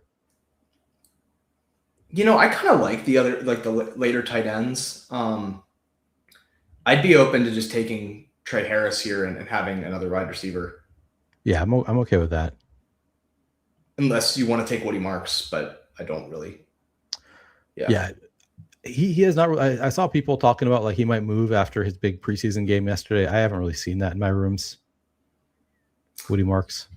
Like, that kind of stuff is weird to me. Like, we know who Woody Marks is. Yeah. And we know that David Montgomery exists. And I honestly feel the same way about the Mike Washington thing. Like, it's not that it's not encouraging that Mike Washington is able to break a big run, because it is encouraging. Like, if you've been drafting him in the 18th or 20th round, you feel pretty damn good that he looks like he's capable of playing NFL football, because, you know, there was a world where he wasn't going to be able to do that. But at the same time, like, do we really think that's going to pull Ashton Genty off the field? Like, and there were other reports not to go on a tangent about Washington, but there were other reports that like they're happy with how he's running the ball, but he's not. He hasn't been doing much in the passing game and the blocking and like the other thing, the nuances of being a real running back. And so it's like I think it's going to be the Ashton Genty show back there still. And then Hartman I can pull it. Hartman, for a few good runs against the Raiders, backups didn't move me. Like no, the Raiders.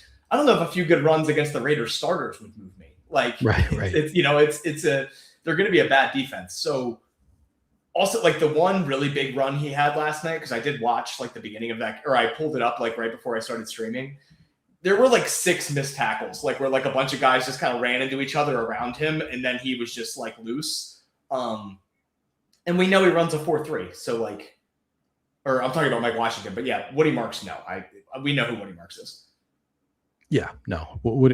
He's fine. I think Woody Marks is a fine value. He was my next running back up at 146. He would have been if I were taking a running back there, but I don't feel the need to like chase him up if he on any kind of preseason steam. Because again, I'm a big David Montgomery bull. Also, I just think David Montgomery's gonna consolidate the touches there. He just there are some times when you look at a coaching staff and you just think this player really fits what they want to do. And David Montgomery, they went out and sought him out and basically said, this guy is going to be our guy. We need this kind of, between the tackles, strong runner, veteran presence. Like that offense hasn't been getting it done the way they want it to. And I think DeMeco Ryans is just going to be like, we are the best defense in the NFL. And let's let David Montgomery carry us to wins. Yeah. I'm also just not a Stroud believer. And I do like Nico. Like I know we had a lot of Nico conversation going on in the chat. Like, Nico's going to get plenty of looks, but I think there's going to be a lot of David Montgomery. No, I think Woody Marks will have a role. I think he's going to have a passing game role. I take some Woody Marks. Cyrus Allen just went at 160 in this draft. That's where I'm like, I'm probably just not going to see him that often at 160. We'll see. Maybe at some point I'll move him up more, but so far I don't have him ranked high enough to see a ton of Cyrus Allen. But no.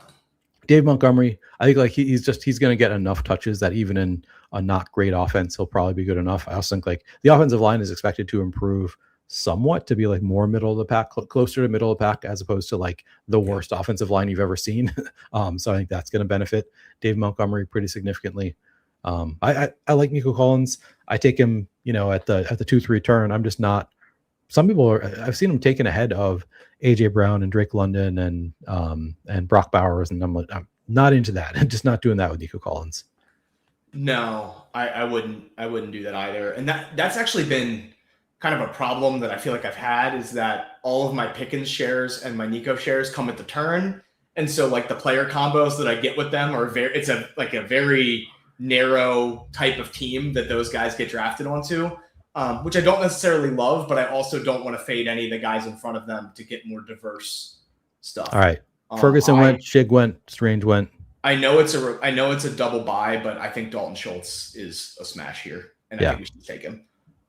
I did it in the last draft, so we're just play the hits, playing the hits.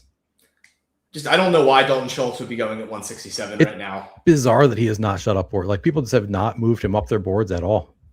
I already liked Dalton Schultz and drafted a lot of Dalton Schultz before the injury. I felt really good about it then, and I feel even better about it now. So we could potentially get both. Hunter Henry still here. Ooh, Travis Hunter, man. If we really want to play the hits, you can see I moved up Mike Washington to the point where it's like, he'll show up for you here. So if you're interested, what do you think here? So I've got running back Jaden Blue, Mike Washington, Zach Charbonnet, Braylon Allen. Wide receivers Travis Hunter, Jawan Jennings, Tank Dell, Jalen Knoll, Rashad Bateman. A little early for Bateman. Hawkinson.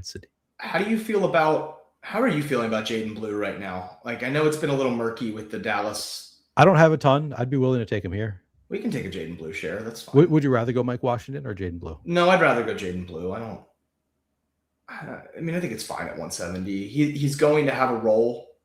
To be fair, we're counting on Bijan to do a lot of the heavy lifting on this running back room. Right. But so I was very in on Jaden Blue. And at least I was getting him in like the 190s and whatever when I was doing it. But the recent, it just seems like it might be a muddled mess behind Javonte. And so I've kind of cooled a little bit, but he's still interesting. Yeah, for sure. Let me remind everybody, please do like the video if you have not done. I don't think I've said it yet on the stream. Please like the video if you have not done so. It really does help out quite a bit. If you're not subscribed, would appreciate. NFL season's coming out. We're going to have a lot of great content out here pretty constantly throughout the NFL season. So would love to have you here for it.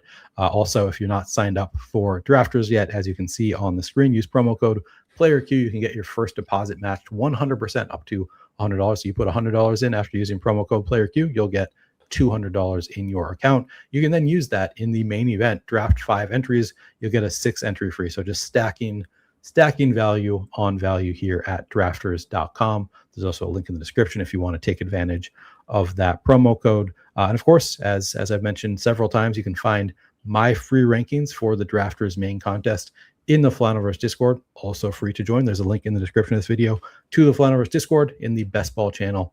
It should be right at the most recent messages right now in the Flaniverse Discord. So check it out if you have not already done so. That was a good ad read, Neil.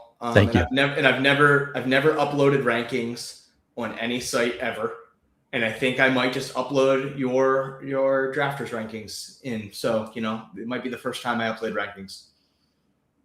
Nice. If that's not a ringing endorsement. I don't know what is. So. I mean, you can go and you can troll me. You can tell me where I'm way wrong in my rankings too. I mean, that's the beautiful thing about it. We got an open discussion. I'm willing to change if the people disagree with the rankings. That's good. I have not asked him yet this year, David, but I will. Which is I think some people are offering you get like a 10% reload. I believe if you just use the promo code reload, that'll just work for everybody. And so like some people are getting it branded to be like they're using their site name plus reload, and it's the same thing. I think if you just use promo code reload, you can get the reload. But I will ask them about that. Rob, yes, I will be doing another main event after this one. Jim, I don't know if you have time to stick around for another draft after this. I probably have to jet after this one. Okay. I'm putting off other responsibilities. Oh no. No, I'm fine. I need to make food, I think. Okay. All right. For me and others, but it'll be. All right. Well, I will stick around for one more draft. Before you get out of here, Rob says, sorry to ask to rehash, but what is the Bateman info?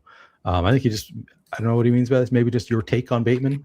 I mean, unless you're referring, like there was the report that like Aaron Wilson put out that the Texans have done like exploratory phone calls to the Ravens about Bateman and the Patriots about Booty, but that just came from like a radio show. So I don't think that really means anything. I mean, they just signed Zay Jones and Sterling Shepard. So like, they're going to try and find, the Texans are clearly in the wide receiver market.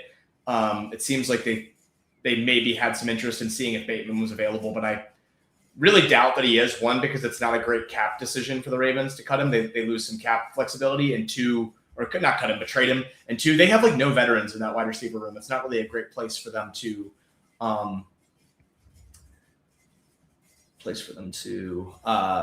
get more thin, right? Like, I mean, even if you believe in Jacoby Lane, cool, he's wide receiver too. You still need more than 2 wide receivers. Speaking of the man. All right. Top of the rankings, Jalen Noel, Rashad Bateman, Omar Cooper, Chris Bell, Kayshon Boutte, Kenyon Sadiq, Gunnar Helm. Who do you like here, Jim? I like Bateman here. I'm shocked. I'm shocked to hear that. Yeah, all right, we'll do that. Well, we just said we're playing the hits. We gotta. Plus, like again, like as I keep having this come up on Twitter, and people will be like, "You can't draft him. He's like something. And it's like we're at 191. Like, what do you think is on the board? We're not talking about like a 15th round pick here, or even a 14th round pick here. He's 17th or 18th. I like. Oh, Sadiq went. Now I feel bad about taking Bateman because I wanted Sadiq. Is Pat Freiermuth available? He is. Does he go way later than this, or can we take him now? No, ADP is. No. Let's take Pat Freiermuth. All right, let's do it. I don't know how you feel. I see your ranking might be a little bit lower. I like Pat Freiermuth a lot. I mean, maybe I need to move him up because I don't really, I just see him kind of the same as Gunnar Helm and K. Dotton. Do you like him significantly better than those two? I mean, I do like him better than I was a big. So I'm of two minds with Gunnar Helm because I was taking him a lot earlier in the offseason, and then I thought some of the reports of his demise were a little bit unfounded, where people were just saying that like Bellinger was going to come in and take a lot of the snaps. But then his ADP dropped a bunch, and then I decided I liked Freiermuth more anyway, and so I've been taking more Freiermuth. But I have a massive bag of Helm. It's funny because you're taking Bateman over a first-round rookie wide receiver. I think he's referring to Omar Cooper, but not crazy. Because, yeah, that is funny. I still like Omar Cooper. We could have taken Omar Cooper there. Maybe I had him third in my rankings. Maybe I think getting another tight end that's going to play a lot is good. Like we have Kittle and Schultz, but I don't mind getting a third. And I also think I just think Freiermuth has some upside. Yeah, I agree. Pretty good. He kind of got derailed by Jonnu being there last year. Like it was kind of the Arthur Smith carousel of tight ends between Jonnu Smith and Donald Washington and Pat Freiermuth and what wasn't there? Isn't it like Hayward? Wasn't there a fourth tight end they were Connor using? Hayward, yeah, Connor Hayward. So they had a whole bunch of different tight ends in on the action, and it seems like it's probably consolidated down to two. So I really like that for Freiermuth, but yeah, that is funny from Hartman, though. I agree. Yeah, it is kind of funny. Rob asks you, so do you like Bateman better than Jacoby Lane and Elijah Surratt? So this goes back to other plug for one of Neil's recent shows where you were talking about the your level of confidence in Bateman potentially outscoring Lane because you were doing it at ADP. Because it's funny because like if you ask the Ravens right now, they would tell you that Rashad Bateman is their wide receiver too. Yeah. Like, he is that on the depth chart. They would, I mean, if you ask Jesse Minter, like unless he gave like an ambiguous answer where he was just like, oh, we use all of our guys, like it would probably be every statement they have made has been like, we have Zay, we have Bateman, we have Andrews, and then the rookies are going to be able to accentuate the established starters that we already have. Gun to my head, I still think that Bateman is going to score more points this year than Jacoby Lane. That being said, I'm a little gun shy because I'm a Ravens fan and we have literally never had a mid-round wide receiver like pop like this. To be fair, this is the one that's been the most like buzzed in the fantasy community that we've ever had. I mean, there was a little Tez Walker buzz a couple years ago, but nothing like this. But yeah, I think that Bateman is going to probably score more points. I am drafting Jacoby Lane higher than Rashad Bateman right now because I don't want to be pig-headed, and I'm willing to learn. And he has been the belle of the ball at camp and in practices and in preseason. So I take both. But also like Lane wasn't being drafted all summer, so there's some of that. Like you have that going on in contests where now that isn't as much of a play on a 20-round site though, because I think Jacoby Lane was probably being drafted most of the summer on any site with 20 rounds. Are you muted? I was. You're back. Am I back on the right microphone? I think I am. Yes, I am. Sound okay. good. I don't know. Yeah, I must have. I think there's a big mute button on this mic. I was going to say it'd be really painful to be a Ravens fan watching Jacoby Lane just absolutely dominate all year while you have Rashad Bateman bags and not enough Jacoby Lane, which I know firsthand because Justin Jefferson's rookie year, all the beat reporters are saying OBC Johnson is playing ahead of Justin Jefferson. Neil. I was new. I was new to best all the time, and yeah, I was drafting all the last round BC Johnson, not drafting much Justin Jefferson, and it sucked. All right, so Chris Bell is here. K. Dotton, Najee Harris, Isaiah Davis, K. Dotton, Darren Waller, Charlie Kolar, Chris Bell, Darnell Mooney, Isaac Tesla, Xavier Leggett, Shedeur Sanders. We can take a Chris Bell share, I guess. We could do Shedeur Sanders. Okay, Shedeur's fine. Chris Bell's fine. We can think about it. So because we have Denzel Boston, I'd be okay taking Shedeur if you wanted to. Not like dying. We could also go Penix or Tua if you prefer. I prefer Penix over Tua, but I don't know if you feel differently. We probably push and just get who comes back. I would also this could be a 4 to 5 tight end build if you wanted to. What are you thinking? Kate Otten is fine. I think he's good value here, but I also am open to if you wanted to take a running back. Do you like Najee, James Conner? I might just go like That's it. I might just go like Claiborne or Jordan James and just make the bet that those are the guys. Like I don't mind Claiborne here. We already have whatever. We'll take 2 Minnesota backs. That's fine. They're not going to be playing the same role if they're both playing anyway. Yeah. I just don't. I don't love. I mean, we could have gone Najee, but I think you just go Najee. I just went him in the last, and I don't feel that strong conviction. Like I don't need to take a ton of Najee. I just like. I don't expect whoever we take there to be someone regularly contributing, so I just wanted to take a big swing. I think Kalen Black is probably the more. I would have liked like Seth McGowan would have been great. I know he's already gone. Kalen Black went at 198. I'm still interested in James. I think I know Black is getting all the hype out of the preseason run, but James I saw today is supposed to be back in the next week or so. And so it's possible he works his way back into looking like he's more of an equal in the event that McCaffrey isn't playing. He does have the extra year of experience. Looks like we lost Tua, but we didn't like Watson and Tua anyway. Nope, those are the two I didn't want. But your point is spot on though. The one you were making about being a Ravens fan and the idea of being out on Jacoby Lane and having everyone running around excited that Jacoby Lane is this massive blackout or breakout, and I'm just sitting there. And also my plan the whole summer was pretty much like, I think Bateman is at worst the wide receiver 3 on this team. I think he's probably the wide receiver 2. When I get more information, I will take more of the rookies. And I was mixing in Surratt and Lane a couple of times before that. And then now I've just gone in on Lane, and I've got how much Lane do I have? I'm up to 5%. And it's higher for fees. It's a little over 5% for fees. Like, so that's not bad, right? He wasn't being drafted for most of the summer. So I think I'm pretty quote unquote even with the field, even at 5 or 6%. Yeah. And that feels good enough. And I got him mostly cheaper than he's going like right now. Like I haven't been going crazy, but I don't want to relive whatever you did with Olabisi Johnson and Jefferson. No, you do not. That sounds miserable. Yeah, it was miserable. It's fun that the Vikings had a big hit, but yeah, I felt like an idiot for taking a ton of Olabisi Johnson. It was just immediately apparent that was a bad decision. Now, I just passed on Omar Cooper, so maybe I will still repeat these mistakes, but I don't think Omar Cooper. Nobody thought Omar Cooper was like the Justin Jefferson level prospect.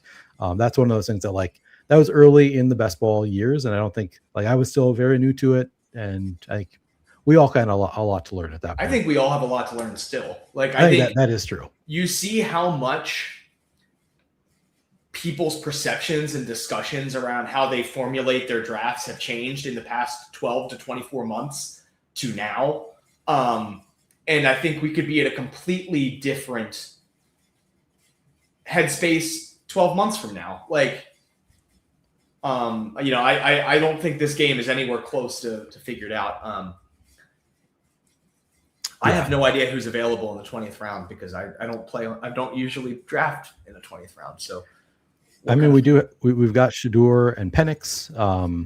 So I'll throw in a few names. Shador, Penix, Najee. Probably don't love these wide receivers. Kolar went. Raritan, Eric All, David Njoku. So yeah, I don't know who you like here. I'd be fine taking one of these quarterbacks or Najee. I think we can take one of the quarterbacks. If you have a lean on either, let's take Penix. Penix, we have both. Oh, you're right. We do have both. We should take Penix. Yes, that's correct. I had forgotten that. I knew we had Bijan. I forgot we had London as well. That absolutely should be Penix. I think there's enough there. I'm not really feeling Tua right now. Me neither.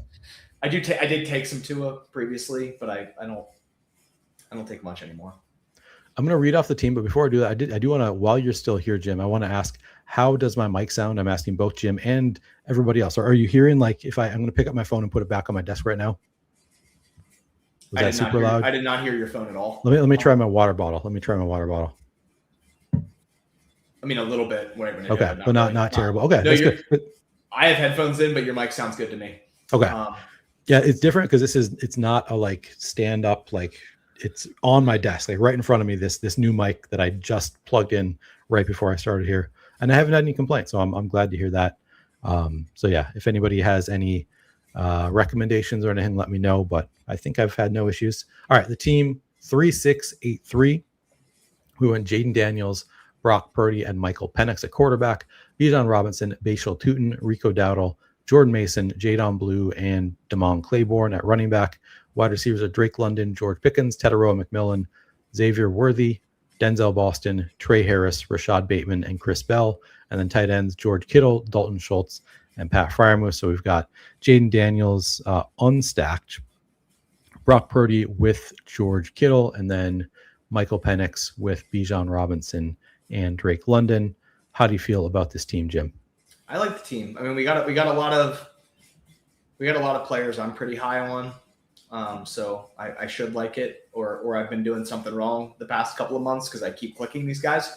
Rob says Bateman just got arrested. I'm assuming that is not true, but I hope this is tell us you're joking, Rob. Yeah, I can't handle that. But luckily I'm assuming that's not true.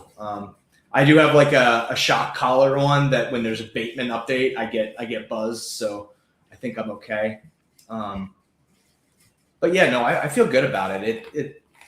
We have enough depth at running back, but we put the faith in. He was arrested. Holy shit. Oh no, for what? Allegedly attacking ex's car with newborn inside. Oh, Jesus Christ. That is not good. Now, is he likely to be put in jail for that? No, but it's obviously not good. You don't love that. No, you don't love like that. When did this happen? God, wasn't he just at practice like today? I saw a clip. Yeah, that would be really bad for my 30% Rashad Bateman. Thanks, Rob, for the update. My shot collar did not come through. I was like, I assume that's not true, and then I'm just like clicking through the. It seems like how would you troll Jim? If there's one way to troll Jim, that's a good way to troll it. Is like an ideal way to troll Jim. This is not good. But it's like it's hard to judge because there's those things like Josh Jacobs a couple months ago, like it was like he assaulted his girlfriend or whatever, and then that has proceeded to presumably go to nothing. Right. And the TMZ thing is interesting. I mean, I'll have to look at it. Attacking ex's car is a weird description. Like, right. What does it mean? Did he like break the window or something? Like, I don't know what you do when you attack a car.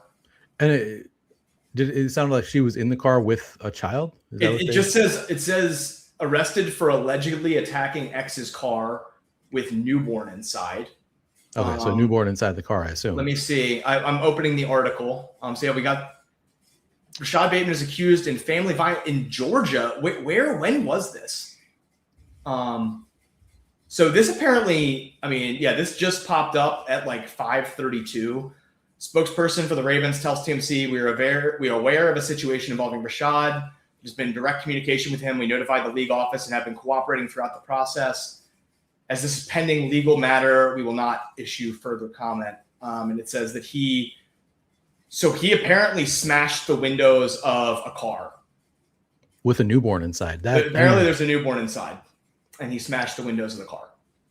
I don't know. It says with newborn inside. I don't know if it is his child. I don't know what they're saying. It happened. They're saying this happened on June 3rd. Oh, so now this sounds like something. Back around the June timeframe, Bateman wasn't at some of the OTAs, and the Ravens said that he had some personal stuff he was dealing with, but they didn't elaborate. So this saying that it happened on June 3rd around 6 a.m. I like this. Rose-colored glasses from Mazone says, my story is that the ex left his newborn in the car and he had to break in to save the newborn. He is a hero. Love that. Love that spin. That is not the story that I am immediately thinking, but I do think like this is obviously terrible, and you do not like, you know, there's a million things that these players do that you're just like, why do you not behave in a normal manner? Like there's like you have like either you have a child or she has a child, and like, I mean, even if she doesn't have a child, you shouldn't be breaking somebody's car window open. Yeah. But like my gut reaction would be that I don't think he misses any time. I mean, the fact that the Ravens have known about this since June, and they've been treating him like he's our wide receiver too, and they've been repeating it over and over. My first instinct was, as Mufasa says, if there's a video, he's toast. Like, yeah, he's probably not the type of star who, like, if there is a really damning video, if that comes out, him attacking a car with an infant inside, would, like, he's not the level of talent where it's like they might just cut him at that point. But the fact that they have known about this since June and they're treating him like the wide receiver too, just from like a fantasy football perspective, it doesn't sound like there is enough damning evidence that the team is like cutting ties. So there is. So according to the arrest warrant, this is a hilarious way for the stream to go because I've now we just drafted Bateman. I draft Bateman constantly, and now I have to analyze Rashad Bateman. You know, I thought I had enough of this with Rashid. I am so sick of playing like legal expert as a fantasy football player. But the TMZ article says.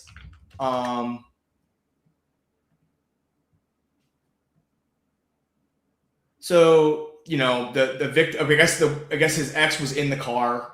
And so she got like, there was some glass. And so she got potentially a little hurt in there. The baby was in the back. So not where the window was busted. That was in the front where he was with the ex. And then it says that, but it says he surrendered to the sheriff's office that day. So that's 2 months ago.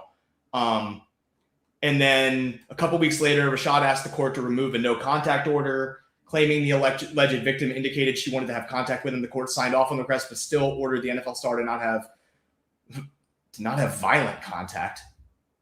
Oh, and then a judge ordered that he's allowed to see her again when he completes a class. So you see, a couple of weeks later, Rashad asked the court to remove the no contact order, claiming the alleged victim indicated she wanted to have contact with him. The court signed off on the request, but still ordered the NFL star. Okay, you just read this. Okay. Yeah. And then down below, it says that the judge ordered that he's allowed to see her when he completes a class and the case is ongoing. And then, so honestly, this seems like TMZ got a hold of this information and then has asked the Ravens for comment and asked the NFL for comment, which is surprising that this didn't come out sooner. I think David's making a good point here. If it happened June 3rd and they used all this time to gather evidence, then they just arrested him now. Then the DA, that is true. Was he arrested, or are they talking about him being arrested originally?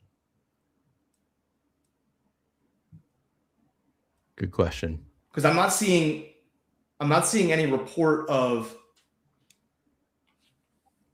Like, I'm seeing what happened, but when was the arrest made? Was that originally the arrest was made, like when it happened? Right. Let's see. According to the arrest warrant, glass shattered. This is not ideal for me. The officer noted they saw some glass in her face when talking to her. So it was the day that she reported it. I mean, yeah. Right, but like it's saying he was arrested, and I'm just curious if he... Okay, no, it says, I just looked at the Baltimore Sun article. It says he was arrested earlier in the offseason. Okay. So it sounds like they're just saying when this happened and he broke open the car window, he was arrested. Yeah, he was arrested in June. But he's been back at practice since then, and then TMZ is just releasing this now. So, okay. Crazy This News Job with the only guy I know with Bateman bags is live. That's some divine timing. We have different definitions of divine timing, my friend. I am, freaking out.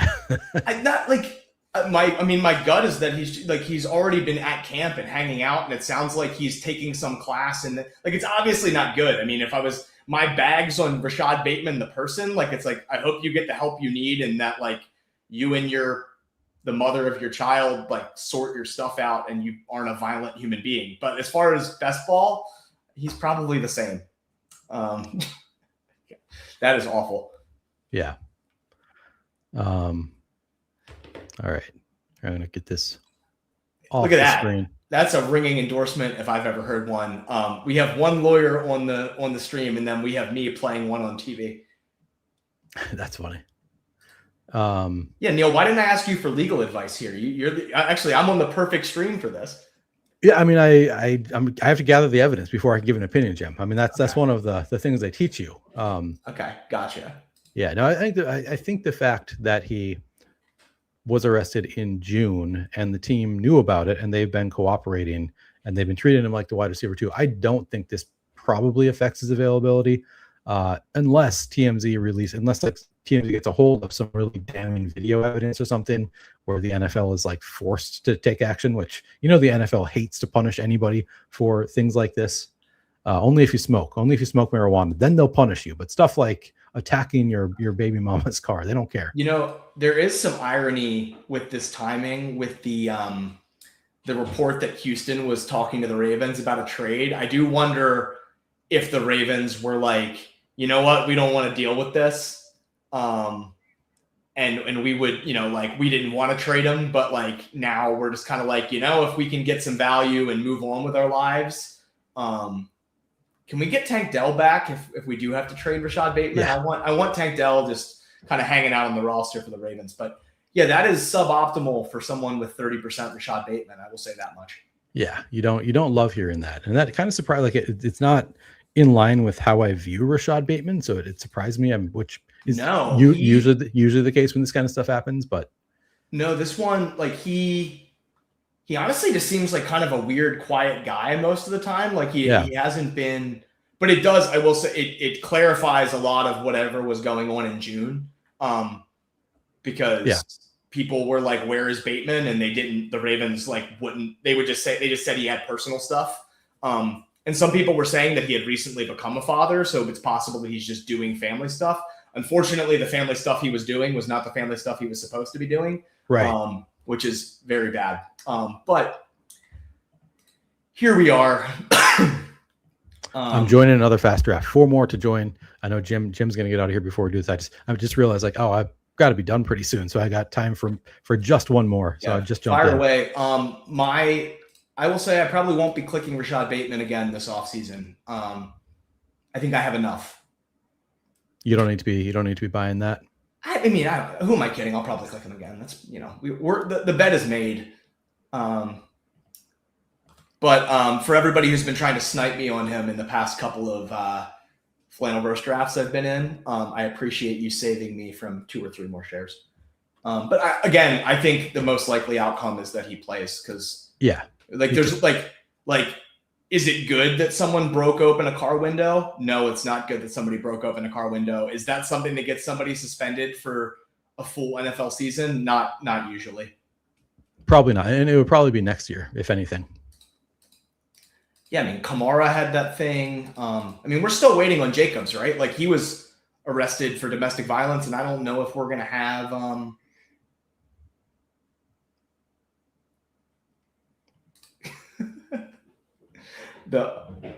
It's funny that we both have access because I feel like that's like there have been several times I think we both clicked a comment at the same time, or you've clicked one right before me, so you click it on and I click it off as I'm trying to click it on. I'm going to tell you exactly. I have 225 Rashad Bateman shares right now. And you're afraid to get more now? No, I'm not. But I'm also running out of drafts. So I might take him. No, I lied because this probably means he's going to be available at the very end of round 18. Yeah. And round 18 is so bad right now that I don't think I'm going to be able to click what's left there over him. Yeah, I think that he's, especially in these 20-round drafts, now maybe he falls even beyond round 18. I don't know. I don't know if he will, but it's possible. He wasn't going in every round 18 draft to start the summer. Honestly, here's your other bull take in case people want to hear somebody do some mental gymnastics. We are 70% full in the main cast or in the main contest on the other site that I play on. And if he stops being drafted for the final 30% of those drafts, and he wasn't being drafted 100% of the time in the first 30% of those drafts, that makes my shares more unique. So True. some But benefits yeah, there. Jacoby Lane wheels up probably. But again, Bateman's been getting camp buzz from literally the past 2 days. So it's probably a poor look for him, but a fine look for fantasy. Yeah, agreed. These guys are killing me, Neil. I thought we could get through a full off season.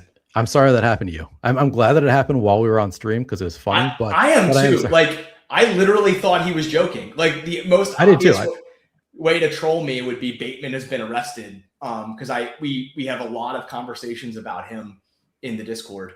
God, we're gonna have to get you and there's another lawyer in the Flannelverse Discord too. We're gonna have to get like a Jim W. Jim W is a lawyer. The other Jim W is a lawyer. We're gonna have to get a full team.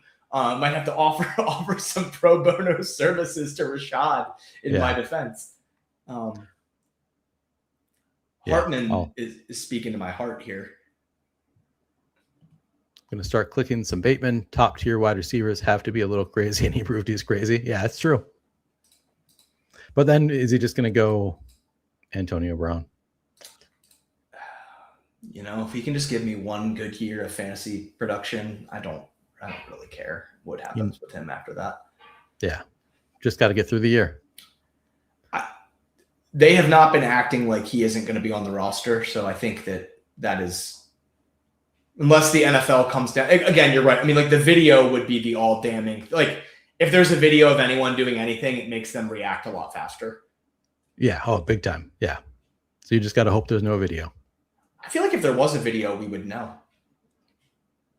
Probably. Yeah. TMZ would have come out with a TMZ article, probably. Yeah. Like, TMZ is pretty good at that stuff. Although, I mean, like, you never know. This wasn't really a story until right now with TMZ. So once it comes out, like, maybe they are. Somebody else reaches out to them and says, right, "Hey, I've got a video of that." I actually have a video of Bateman doing that. Yeah, that could happen. Like, TMZ, that could be a thing. I was wondering how it took so long, but then I realized, like, TMZ probably doesn't care who Rashad Bateman is.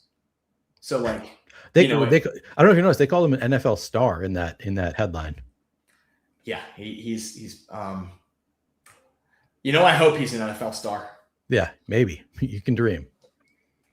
Well, I've been distracting your draft, so I will cut it out. But yeah, this was a great time for the Flannelverse for me to be on stream. Hopefully this is something we look back on laughing about when Bateman is scoring me some touchdowns, because I need it. I hope so. Yeah, me too. All right. Cheers, Neil. Thanks for having me on. Yeah, thanks for coming on. All right. Catch you later, Jim. All right. Martin Amaro says, Jacoby Lane was undrafted even in 20 rounders for a while. I regrettably, for a while, I was just taking Elijah Surratt or Bateman whenever Jacoby Lane was like suggested on the sidekick. I was like, I think he's just probably not going to be anything this year. And I regret that pretty big time, because he still might not be anything this year, but he's clearly, you got CLV if you're taking Jacoby Lane in final rounds of drafts. So some regrets there. Wish I had more shares. I do have 6% Jacoby Lane, so I'm doing okay. Like, I was drafting still a fair amount, and I think I'm pretty good at when a player starts to get steamed. I buy the steam before they get really steamed. That's been something that historically I've been pretty good at. I think I did a bit of that with Jacoby Lane. Now he's gotten to the price where I'm just not really buying anymore.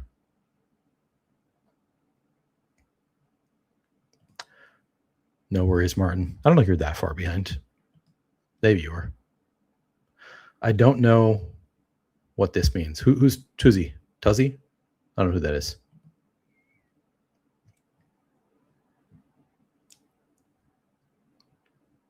All right, so I have my start through 3 rounds: Amon-Ra St. Brown, Omarion Hampton, and Kyron Williams. I'm not the biggest Omarion Hampton bull. I think I have him ranked 18th. I got him right at 18th. I think he's fine here. Jeremiah Love goes at 39 in this one. Rob with the 4 running back start. James Cook, Chase Brown, Javonte Williams, Jeremiah Love for Rob. It's kind of a fun fall to get Jeremiah Love there.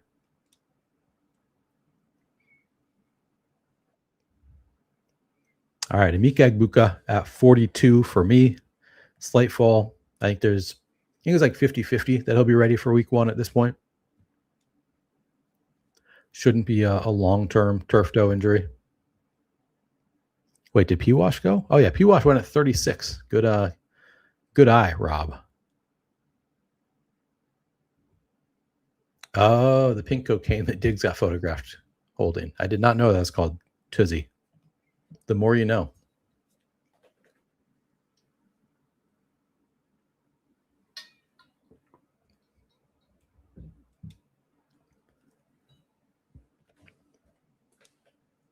I'm very sad because I still have stupid canker sore right here. I've had it for a week, and I was really just hopeful, like by the weekend, I just want to go to dinner with my wife, have some drinks, and just, enjoy it and not worry about like hurting myself every time I imbibe. And it's still hurting me there. Just brutal. I hate canker sores so much. Although it's like I had a canker sore, I had 3 canker sores at the same time. One up here, that doesn't really affect you that much. This one is like right on my sharp tooth right there. So it's like, gotta really be careful or I'll bite it and it'll be there for another month. Just the worst. So that's how my Friday's going. But I am enjoying being here, doing some drafters drafts, taking advantage of the promo they got going on. Which, by the way, you should take advantage of it too. You should use promo code PlayerQ to sign up. Get your first deposit matched up to $100. Take advantage of the weekend promo. Draft 5 main events. Get one for free. All right, Terry McLaurin, a little bit of a fall here. Yeah, I'll take him here. 55 Terry McLaurin feels pretty good. So the start is Omarion Hampton, Kyron Williams, Amon-Ra St. Brown, and Emeka Egbuka. And Terry McLaurin, not in that order.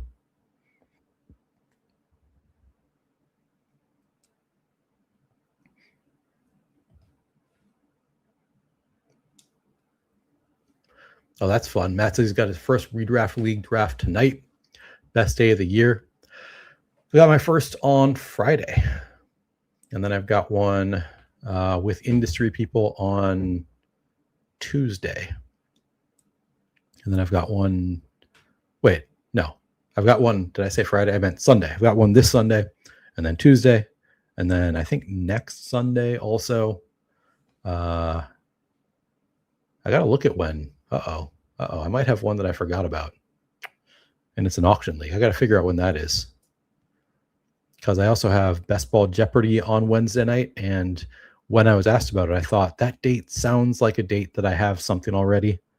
And now I'm wondering if I have an auction league draft. Luckily, Best Ball Jeopardy is just an hour, so I can probably work around it. But got to look into that. Yeah, I've got a lot of drafts coming up.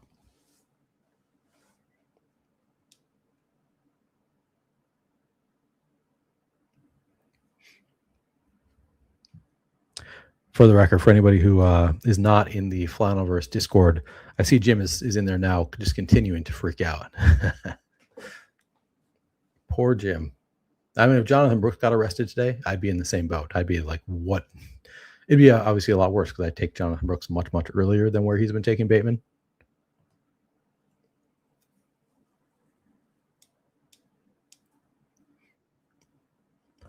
All right, I am going to now Trevion fall into 66 in this one, Marvin Harrison there, but because I have Terry McLaurin, I'm just going to take Jaden Daniels.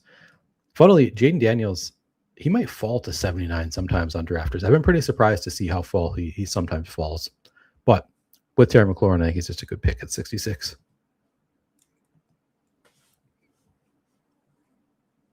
I often am taking like late 6th round, early 7th round. I'm all about the quarterbacks in this range. Drake May, Jaden Daniels. If they're stacked, I'll take Caleb Williams, Joe Burrow. Otherwise, Jalen Hurts. It's nice that you can almost always get Joe Burrow at 70 if you take Jamar Chase 3rd overall. Like rarely people snipe you on Joe Burrow, or like the T. Higgins drafter does not usually take him, other than if you did not hear my story earlier, I got Joe Burrow at 5. Sorry, Jamar Chase at 5, T. Higgins at 44, Joe Burrow at 68 the other night. That's pretty crazy.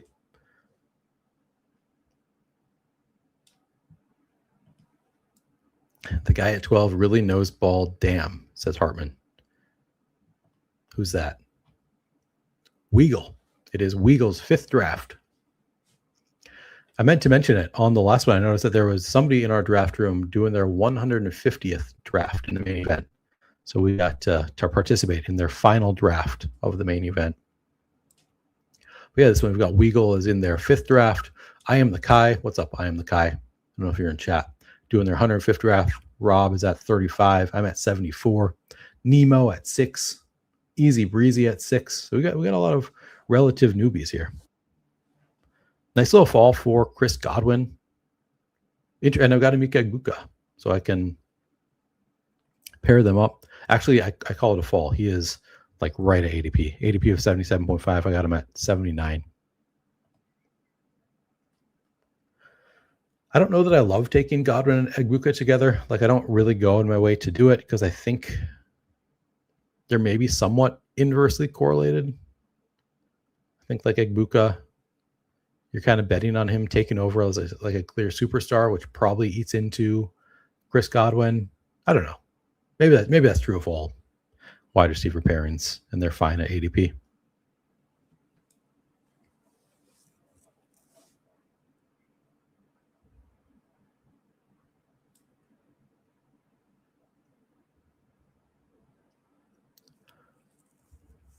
Diggs at 81.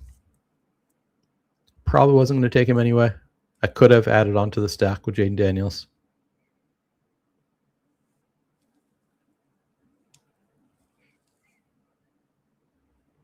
Now the question is, now that I have the double stack of Tampa, I don't think I'm reaching to 114 to take Baker Mayfield. If he falls to 127, I'll gladly take him when I'm double stacked. But I don't think I need to have him on this team. Full PPR, his receivers can definitely get there without Baker being awesome as a pick.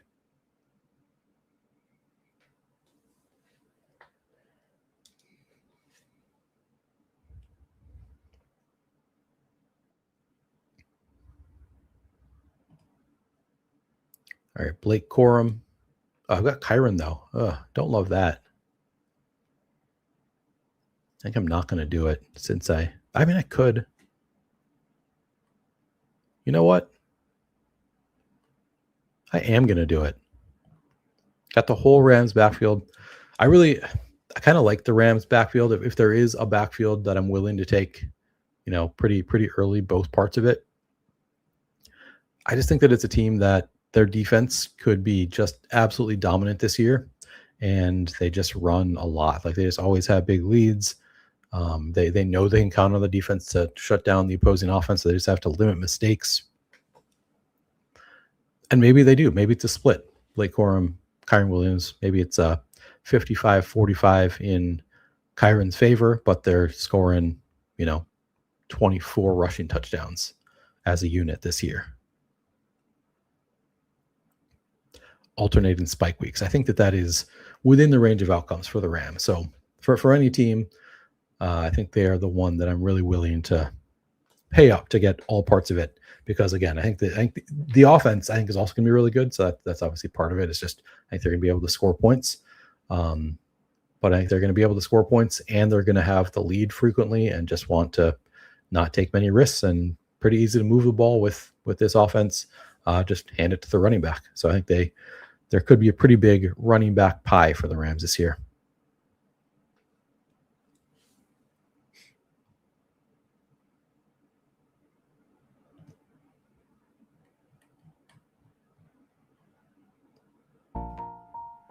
It's kind of loud. Here we go.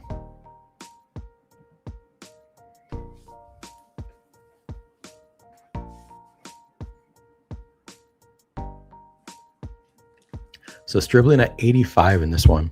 Yeah, the 12 hole pretty interesting. They start Achane, Kenneth Walker. Then they go Parker Washington, 36. Colston Loveland, 37. Kenneth Gainwell at 60. Cardinal Tate at 61, right at ADP. They reach out for Jackson Dart, 84. DeJon Stribling, 85. Interesting. I am going to go I'm gonna go to Corey Kresge-Merritt here. We talked about how I do prefer Jordan Mason most of the time, partially because of the week 7 bye just being a lot of the running backs I'm targeting, but I don't like it's kind of a silly, like I don't feel that strongly about Jordan Mason. I almost wonder if I prefer Corey Kresge-Merritt slightly over Jordan Mason. So I don't want to always take Mason because of the bye week concerns at week 7. Also, I might be targeting Baker Mayfield at 127 instead of a running back. And C-Rod goes at 1. I mean, the turn is just trying to take everybody 2 rounds earlier than where they go. That's their whole plan. Okay, that's a nice pick. Casey Concepcion at 109.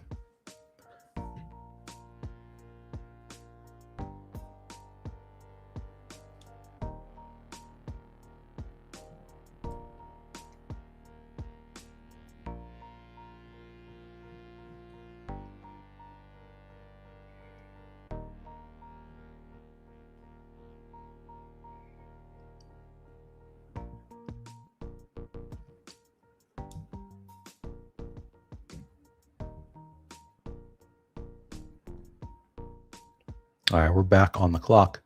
Chuba Hubbard here. So now I'm at 4 running backs. Chuba at 114. Yeah, I'll do that. I'll take a 5th running back. So now I have at quarterback, Jaden Daniels. It's a 1-5-4-0 so far. Jaden Daniels quarterback, Omarion Hampton, Kyron Williams, Blake Corum, Corey Kresge-Merritt, Chuba Hubbard at running back, Amon-Ra St. Brown, Emeka Egbuka, Terry McLaurin, and Chris Godwin at wide receiver. I do not have any tight ends yet. I could have gone Goff to go with Amon-Ra. Didn't even think about it. Probably would have been smarter.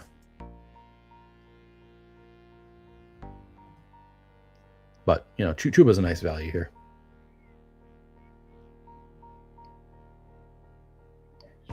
Keaton Missile at 117. He's been looking good in the preseason. Happy that I have a fair amount of Keaton Mitchell.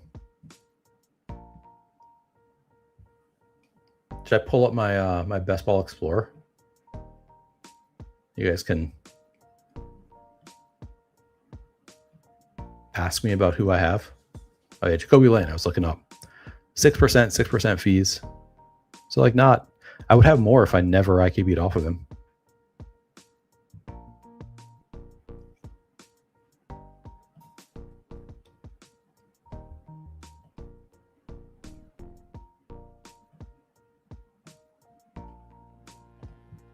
I'll go back to the draft. Algier at 120. He's got kind of a wide band right now. I think his ADP is still like 140-ish. I have no issue taking him at 120 if you need a running back. A lot of interesting drafts going on. This one had 3 tight ends already. Kyle Pitts, Dalton Kincaid, Travis Kelce.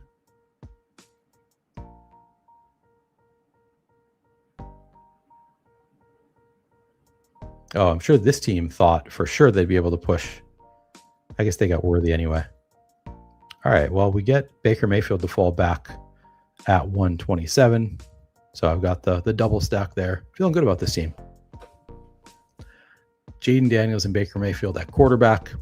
Omarion Hampton, Kyron Williams, Blake Corum, Corey Kresge-Merritt, Chuba Hubbard, Amon-Ra St. Brown, Emeka Egbuka, Terry McLaurin, Chris Godwin. No tight end so far.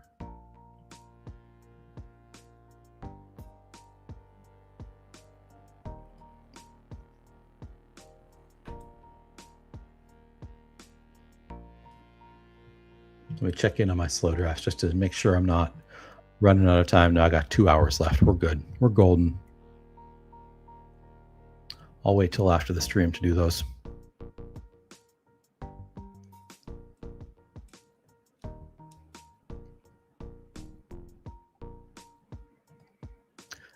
If you have seen news that's affecting the way you think the rankings should move.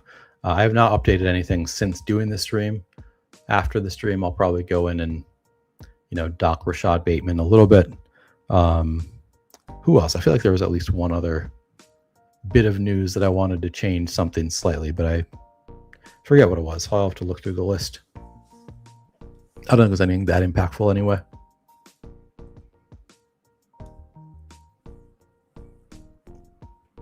We're just continuing the trend with the turn. Jacoby Lane at 130. I guess that's, also responding maybe to the Rashad Bateman. Jacoby Lane more likely now to be the wide receiver too. I think it's pretty low concern for Bateman. I don't want to overreact.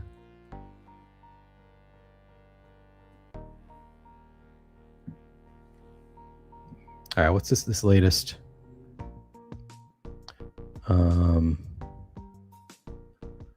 We just got a Panthers practice report. Oh, just saying that Xavier Legette, Chuba Hubbard both out. I thought it was saying that he was playing right now.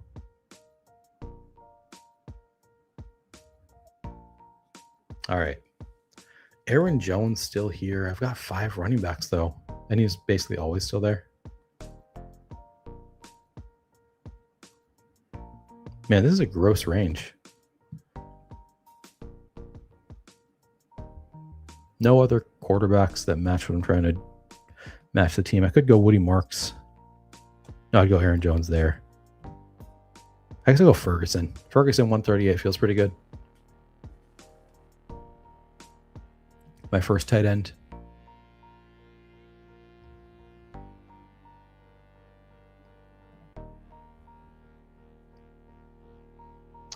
Is this asking me how much Tyler Warren I have? I'll take a look.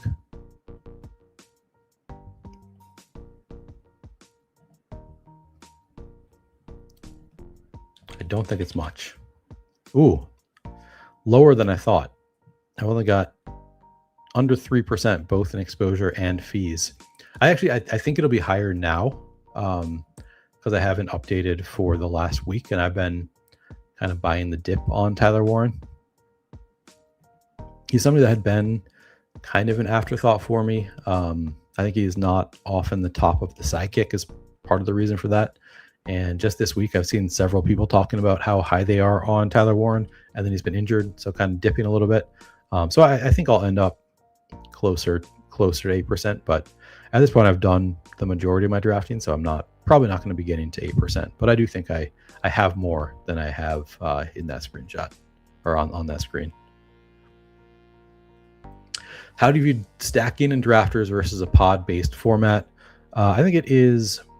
I still try to stack. I still want to be stacking, but I think it's less crucial than a pod-based format. Pod-based format, like you're looking for those individual weeks. All right, I could do Chig here. 151. I've got Jaden. Yeah, I guess I'll just do it. Got the stack. Looks good to me. So I guess I would say overall it's slightly less important because again, you're just looking for points. So like buying the dip on, you get a falling Patrick Mahomes at 118 and like Kelsey and Worthy are both gone already. I think you just buy the dip because you just want to take those points. Or like in the last draft, I guess we took Brock Purdy right at ADP. So it's not the best example, but Purdy might fall with all of his pass catchers off the board. Could theoretically happen. Stribling goes a little bit early. Debo goes a little bit early. Kittle, everybody off the board. But Purdy falls to like 115 after all of them. I think you just take it. I think you just and there's not, any other quarterback that you see as having about the same projection with players still remaining. You just take the points. So, yeah, I think I still want to stack. I still think like there is positive correlation within stacks the same way that there always is. But I do think I am more willing to just buy points, even if I know I can't stack something. Because you don't need like the week to week, major spike of quarterback puts up 35 with his receiver putting up 40.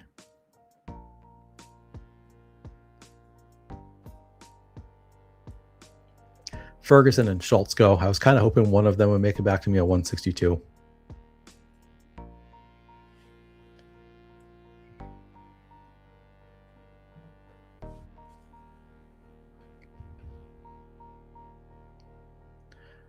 I think I'm actually going to, let's see. So I'm at 2542. I really like Dylan Sampson. I do have 2 week 11 buys already with the Rams guys. No, I'm doing it anyway. I like Dylan Sampson. This is full PPR. I think that benefits Dylan Sampson. He's one that I moved up in my rankings. His ADP is like, well, you can see here. ADP of, I guess, is 165. So I think I probably need to just like redo my rankings entirely, because if you re-download the drafters list, it'll show updated rankings. So if you look in my rankings on my spreadsheet right now, the rankings I put out, the ADPs won't be spot on because they're a few days old. I don't want to start from scratch every day, but at some point I will, because I thought I had him pretty significantly ahead of ADP, and it looks like I took him just a little bit ahead of ADP. I thought he was like 175.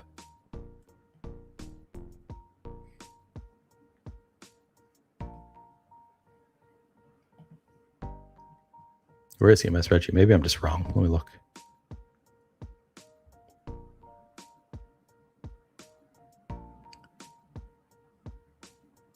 Yeah, I have a 156 in my rankings, and he's 166 on my days old ADP list. So just 10 spots ahead of ADP.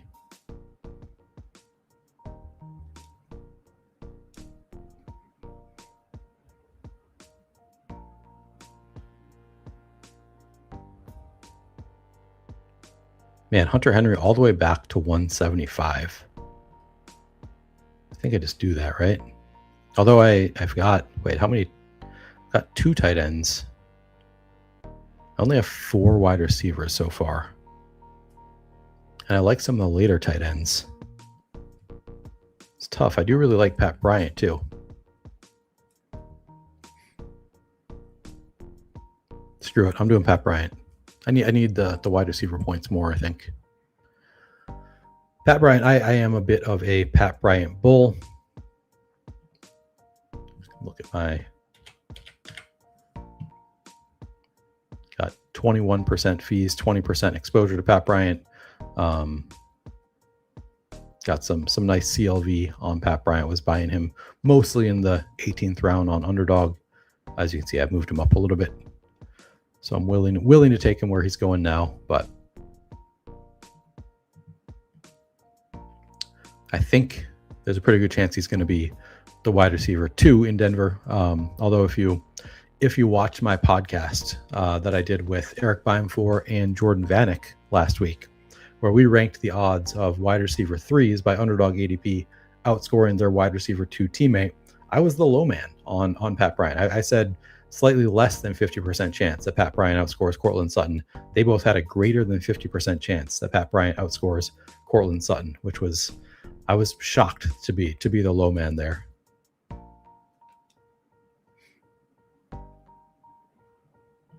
Considering Courtland Sutton goes 100 picks earlier.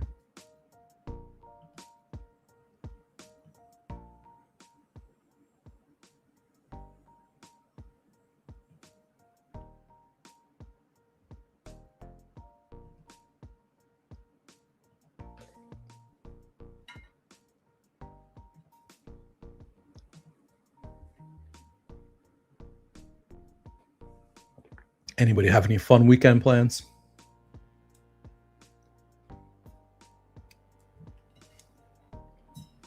I've got fantasy football drafts. I know Matt said he's got his first fantasy football draft. It is the season.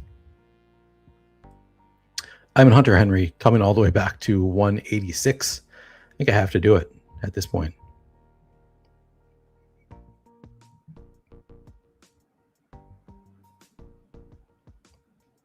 The team now: 2-6-5-3, Jaden Daniels, Baker Mayfield at quarterback, Omarion Hampton, Kyron Williams, Blake Corum, Takora Kreski Merritt, Chuba Hubbard, and Dylan Sampson at running back. Amon-Ra St. Brown, Emeka Egbuka, Terry McLaurin, Chris Godwin, Pat Bryant at wide receiver, Jake Ferguson, Chigakonkwo, and Hunter Henry at tight end. I do have 3 Week 10 buys at wide receiver, so I got to make sure I cover that. Hartman says greater than 50% chance seems hyperbolic. That was kind of my thinking too. It was for only weeks 11 through 17, I should say. But I still think like Sutton, I'm not the biggest Sutton guy. I think, again, he could get past, but we're assuming no injuries, no suspensions, anything like that. I still think he is more likely to outscore Pat Bryant. Hartman, get into the FFPC Big Gorilla Streets. How much are those drafts? I don't think I've ever done one. Those are like hundreds of dollars, right?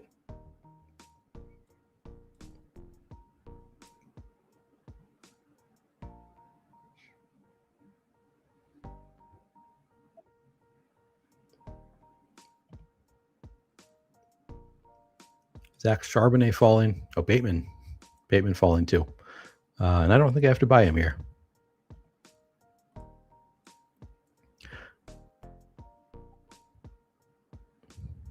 Do I risk taking Kayshon Boutte and then having him traded to a team with a Week 10 buy? I think I'm going to risk it. Seems unlikely.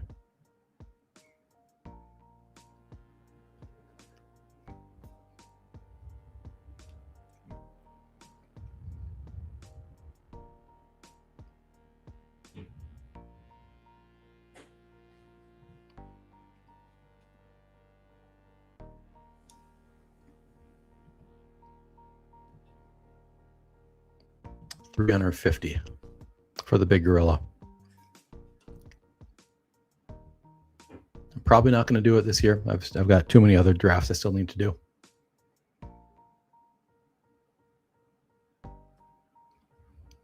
And I've budgeted for finishing the DraftKings Milly BBM.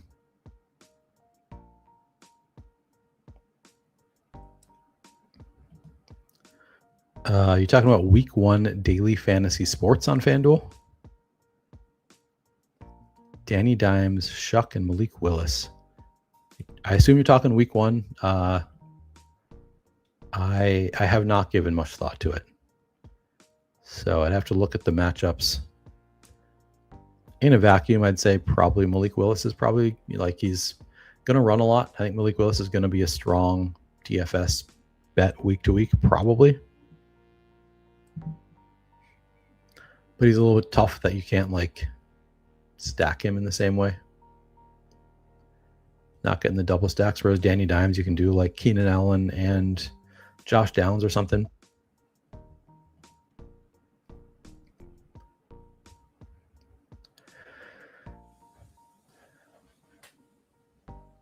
I'm not really getting a dip here on Bateman, so I don't think I need to do that. Any quarterbacks? No, not worth taking.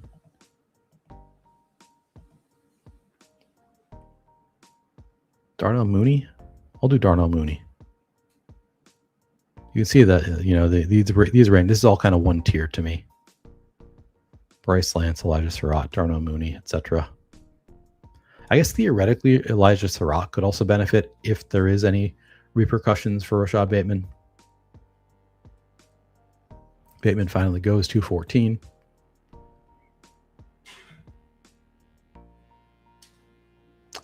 I did not do any weekly winners this year.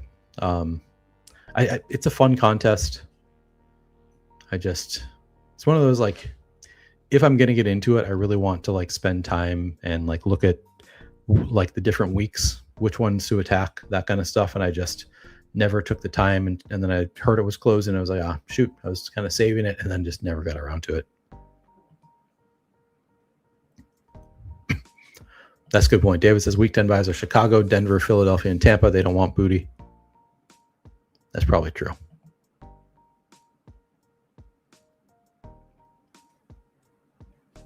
So the closest thing we have to weekly winners left available is this drafters contest that I'm doing right now, where they have weekly prizes every week. $5,000 to first.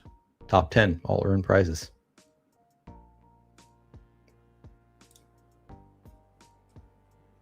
Bryce Lance goes at 218. I think he's strong in this contest because he's not going to be super highly owned either in the contest,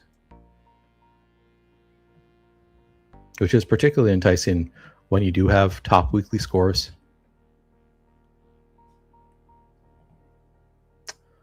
I think I'm gonna get my guy. Kohler Express, baby. Taken off. Get on while you still can. The tight end 1 on the Chargers going as a tight end 3 in this draft.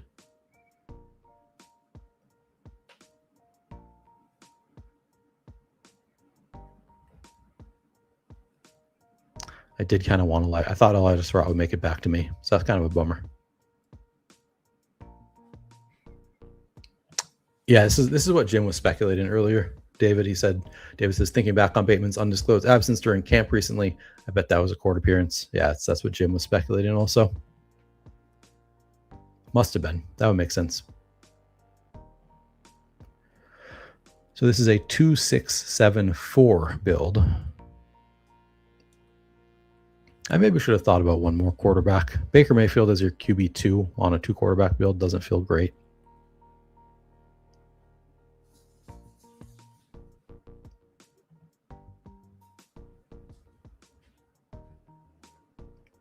How are we feeling about Keon Coleman?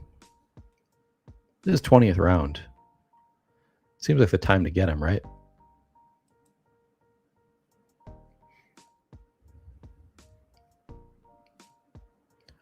I'm going to take a shot on Coleman.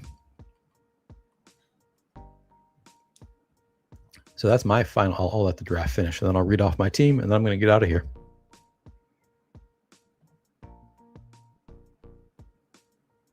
That's funny. McNick says, would like to know why Bateman was absent for the entirety of 2025 as well. Me too. I didn't have a ton in best ball, but I took him all the time in DFS thinking, okay, clearly he's eventually going to have a big week.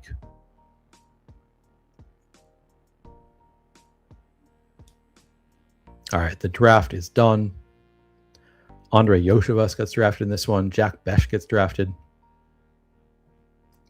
Another big name in my conversation with Jordan Vanek and Eric Bienfor.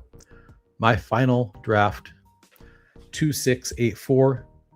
Jaden Daniels and Baker Mayfield at quarterback. Omarion Hampton, Kyron Williams, Blake Corum, Ja'Cory Krosky-Merritt, Chuba Hubbard, and Dylan Sampson at running back. Amon-Ra St. Brown, Emeka Egbuka, Terry McLaurin, Chris Godwin, Pat Bryant, Kayshon Boutte, Darnell Mooney, and Keon Coleman at wide receiver. Jake Ferguson, Chig Okonkwo, Hunter Henry, and Charlie Kolar at tight end. So Jaden Daniels stacked up with Terry McLaurin and Chig Okonkwo. We got Baker Mayfield stacked up with Emeka Egbuka and Chris Godwin. Quarterback, I think, is a little bit thin. Probably need one more because Jaden Daniels does get hurt a fair amount. So then only having Baker Mayfield doesn't feel great. But could work out if they both stay healthy. Running backs, I think this is a strong running back room. Omarion Hampton, Kyron Williams, Blake Corum, Ja'Cory Krosky-Merritt, Chuba, and then Dylan Sampson to the 6. That feels pretty good to me. Wide receiver kind of depends on what Pat Bryant is this year. I think it's sort of a weak back half to this wide receiver room, but the top half, Amon-Ra St. Brown, Egbuka, McLaurin, and Godwin is a pretty good top 4. Just need, one of these guys to hit, I think, in a medium large way. And it'll be okay. And then tight end, we go 4 deep with Jake Ferguson, Chig Okonkwo, Hunter Henry, Charlie Kolar. I think that's good enough. With 4, I think that's strong enough. So I think it's a pretty good team. I'll give this team a solid B. I think this is a B team. I'll take a look at Rob's team. What do you think of my hyper fragile build? He asks.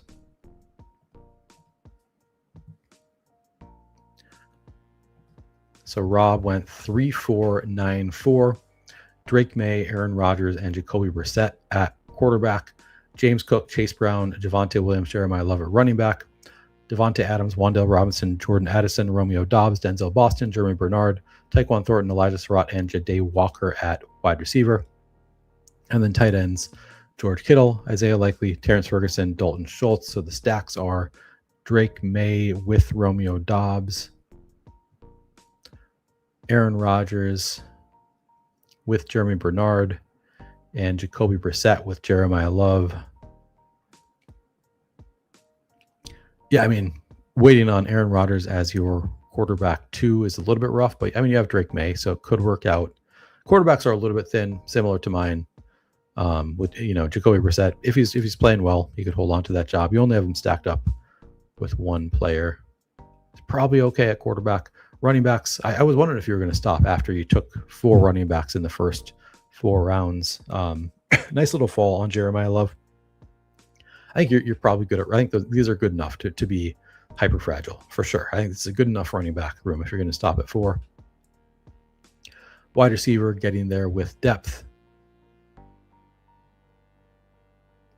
Yeah, I think it's like a little bit thin. I mean, obviously you have you get there in numbers.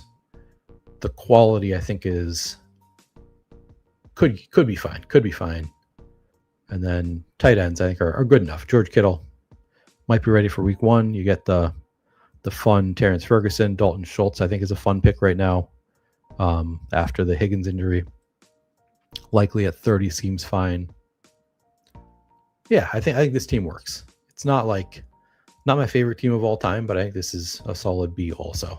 Yeah, I think it's a good enough, interesting team. Just you don't have any crazy fallers or anything as far as other than Jeremiah Love. But I think it's a good enough team. I think it makes sense to me. Thank you guys for hanging out with me. Fun as always. I am going to get out of here because it is Friday night. Got to walk the dog. Got to figure out dinner, all that kind of stuff. I might stream this weekend. I'll get some kind of content out this weekend related to drafters, most likely. Hopefully you'll check it out. Please like the video if you haven't done so. Comment below. Subscribe. All the good stuff. And, of course, sign up at Drafters using promo code PlayerQ if you haven't already done so. All right, and get into the Flaniverse Discord, free to join. Link in description of the video. All right, thanks everybody, and I will see you soon.